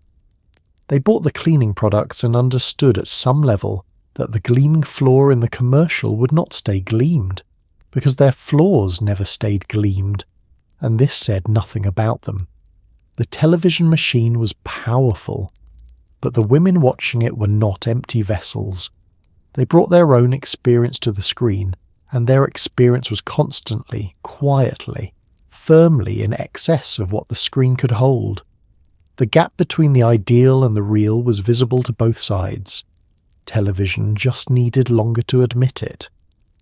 The domestic sitcoms of the 1950s have been off the air for decades, but they did not entirely leave. They live in reruns, in nostalgic references, in the way certain images, the pearls, the apron, the husband arriving home, still carry cultural weight, still functioned as shorthand for something. They shaped a generation of women who internalized their standards and a generation of men who grew up expecting them to be met. They established in the American imagination a baseline image of the home that proved remarkably durable, something to aspire toward, to rebel against, to dissect, to mourn the loss of depending on who you ask. The 1950s television housewife never really existed, but she's never entirely gone away. She lives in the part of us that still feels, at a low hum, that the house should be cleaner, the dinner better, the mood softer. She's been with us a long time, and she has excellent posture. The durability of the image is the thing that requires explaining. Other cultural artifacts of the 1950s have not survived with this persistence. The hairstyles are historical, the cars are vintage, the music has been absorbed into a general archive of the American past. But the image of the 1950s housewife, apron, smile, kitchen, service, has a cultural half-life that outlasts its era by an extraordinary margin. It still functions as a reference point. It still generates strong feelings across the full range of responses in people who were not alive when the programs aired. This is not accident. This is the residue of 15 years of nightly broadcast, absorbed by a generation and transmitted in various forms to every generation that followed. The women who grew up watching these programs carried the standard with them. Not always consciously, not always in ways they would have articulated or endorsed, but in the ambient pressure of what felt normal, what a home was supposed to look like, what a wife was supposed to provide, what a woman's relationship to her domestic space was supposed to feel like. Their daughters received these transmitted standards in the complicated way that inherited norms travel, through behavior modeled, through expectations expressed, through the low hum of what was taken for granted versus what required explanation. The screen had imprinted something, and imprints travel. The men who grew up with these programs absorbed a different but equally durable residue. The television household had shown them, from earliest childhood, what a well-run home looked like when a woman was managing it correctly. The meals appeared. The house was clean. The emotional climate was managed. These things had not required visible labour in the programs.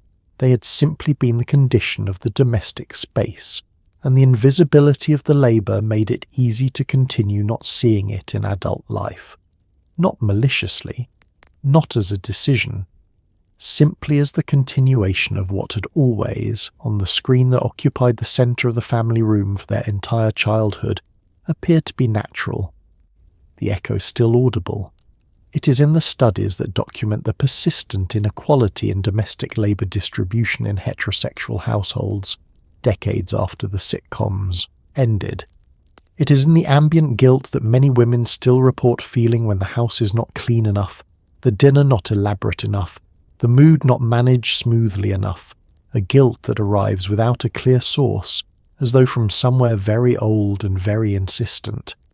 It is in the nostalgia that certain people feel for the 1950s home, a nostalgia that is really for the version of it the television made, edited, gleaming, unencumbered by the actual labour that produced it. The 1950s television housewife was a fiction. She was constructed in a writer's room, funded by a detergent company, and broadcast into living rooms as though she were a document. She was not a document. She was an argument. And arguments, made often enough and early enough and warmly enough, have a way of feeling after a while like the truth. The television wives of the 1950s had beautiful voices. Not beautiful in the trained theatrical sense, not projected, not powerful, not designed to fill a room or command an audience. Beautiful in a very specific and very deliberate way. Soft, warm, measured, and operating at all times within a register that communicated availability rather than authority. They did not interrupt. They did not argue past a certain volume. They did not use the particular tone that signals, "I have decided, and the decision is not open for revision." The voice of the television housewife was the voice of someone who was always, at some level, asking rather than telling. And that voice, heard every night in the living room, became the sound of what a good woman sounded like. Think about what a voice communicates before the words have a chance to land. Tone precedes content. The emotional register of a sentence arrives before its meaning does, and the television housewife's voice was tonally calibrated to communicate a specific set of values in advance of anything she actually said. Warmth, deference, the willingness to be corrected, the absence of the particular edge that signals "I am not going to let this go." She could disagree. The programs allowed her to disagree because total silence would have looked strange, but she disagreed in a way that left space for resolution. She left the door open. The voice left the door open, even when the words were pushing against it. What this trained in women watching across 15 years of evening programming was a standard for feminine speech that operated on the same principle as the domestic standard for the kitchen and the appearance. Always slightly aspirational, always slightly beyond reach, always suggesting that the correct version required more management than you were currently providing. Your voice, in arguments, in conversations where you felt strongly, in the moments when you knew you were right, and the situation required you to hold your position, your voice was not her voice. It had edges. It had volume. It occasionally communicated the thing that her voice was designed never to communicate, that you were not asking, that you had decided, that the door this time was closing. The silence was its own instruction. The television wife knew when to stop talking in a way that was presented as wisdom rather than suppression. The graceful withdrawal from a conversation that had reached the point where continuing it would cause damage, the knowing when enough had been said, the understanding that some things were better left to resolve themselves with time and patience, and the gentle pressure of not making an issue of it. This was framed as emotional intelligence. It was also a training program in the management of your own voice. What the 1950s domestic sitcom never showed was the cost of that management. The things unsaid that accumulated, the arguments that didn't happen and therefore didn't resolve. The particular loneliness of being in a relationship with someone who does not know what you actually think because you have spent years calibrating your expression of it to a frequency that doesn't alarm or disturb. The voice that never raised itself also never fully arrived. It remained perpetually in service mode, warm and available, and adjusted to the needs of its audience. And the woman behind it, the one with the actual opinions and the actual volume and the actual edges, was back there somewhere, being very patient, waiting for a program that would let her speak at full strength. That program was not on in the 1950s, but it was coming, and when it arrived it would be considerably louder than anything that had aired before. The 1960s arrived, eventually even on television. Not all at once. Cultural change never moves the way history books suggest, in clean decades with clear turning points. It moved the way it always moves, unevenly, partially, with enormous resistance from the structures that had the most to lose from it. But it moved, and the women who had been sitting on the couch for 15 years, watching the gleaming kitchen and the patient wife and the husband who knew best, those women moved with it, ahead of it, sometimes in spite of everything the screen had spent a decade telling them. The story of the 1950s domestic sitcom is not only the story of what it built, It is also the story of what it could not hold. By the early 1960s, the cracks that had begun appearing at the edges of the domestic sitcom were widening into something that required a response. Betty Friedan named the problem in 1963. The civil rights movement was reshaping the national conversation about who deserved visibility and whose experience counted as representative. A new generation of women was entering universities and workplaces in numbers that the post-war domesticity project had not anticipated and could not fully absorb. The screen was going to have to change, because the audience was changing, and the audience was changing partly because of what the screen had done to them, the pressure it had applied, the standard it had set, the gap it had maintained for long enough that the women on the other side of it had gotten organised. The change came in forms that were complicated and often contradictory.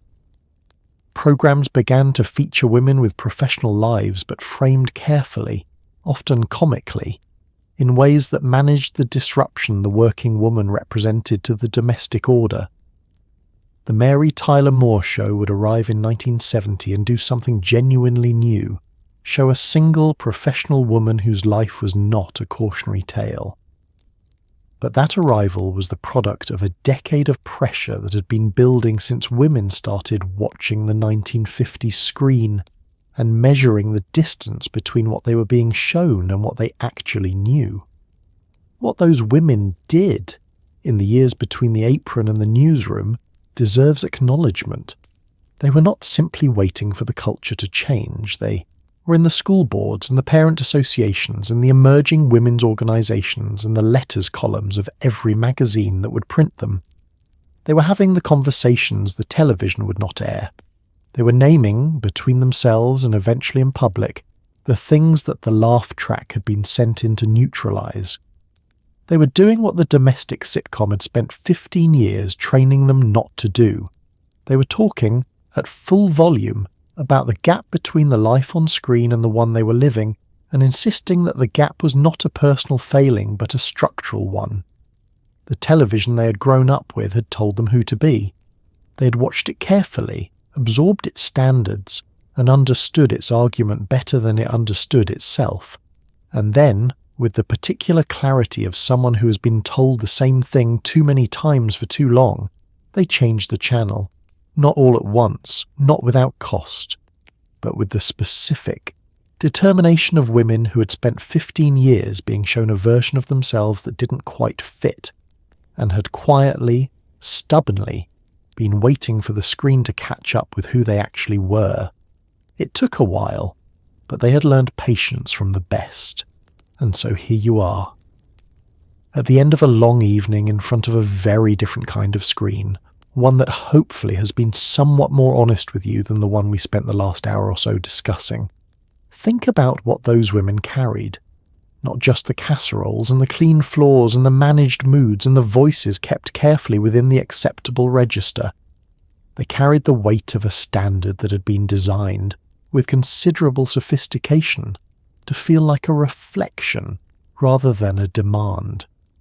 They lived inside an image of themselves that had been constructed by advertisers, approved by sponsors, broadcast nightly into their living rooms, and confirmed by the laugh track every time something true and uncomfortable tried to surface. And most of them, kept going anyway. Got up in the morning, made the breakfast, managed the day. Felt the gap between the screen and the sofa, and found a way to keep living in the gap without a name for it. That is not a small thing. That is, in its quiet way, extraordinary. There is something worth honouring in the particular resilience of a person who is being told, from every direction, that they are already where they need to be, and who somehow knows, anyway, that the story is not finished. The women who sat in front of those 1950s screens and felt the unnamed problem were not failing at the life being offered to them. They were exceeding it. They were larger than it. And the discomfort they felt was not dysfunction. It was accuracy. It was the correct response to a container that was the wrong size. The television has changed enormously since June Cleaver vacuumed in her pearls. The screen now holds versions of women's lives that the 1950s networks could not have aired, would not have funded, and would not have known how to sell to a sponsor. That change did not happen by itself. It happened because the women on the couch eventually found the language for what they were feeling and used it, loudly and persistently, until the culture had no reasonable choice but to respond. The story of how that happened is its own long, complicated, frequently interrupted series, one that is still, in many ways, mid-episode. But tonight, in this particular episode, you can rest. You have made it through a day that would have looked, from the outside, completely unremarkable, and which was, in the way that all unremarkable days are, an act of ongoing navigation through a world that still asks more of some people than it names. So tonight, as you settle deeper into wherever you are horizontal, maybe say a quiet something to the women who came before you, the ones who felt the gap and kept going, the ones who changed the channel before the channel was ready to be changed, the ones who said, in whatever way was available to them, that the life on screen was not the whole story. They were right. It wasn't. And you, watching this from whatever corner of the world you're in, at whatever hour it is where you are part of what comes after them. The longer story. The one they were trying to make room for. The credits have rolled on the 1950s. The laugh track has gone quiet. The kitchen is dark and the pearls are back in the jewellery box, and the casserole has finally mercifully been eaten. Sleep well. You've earned it.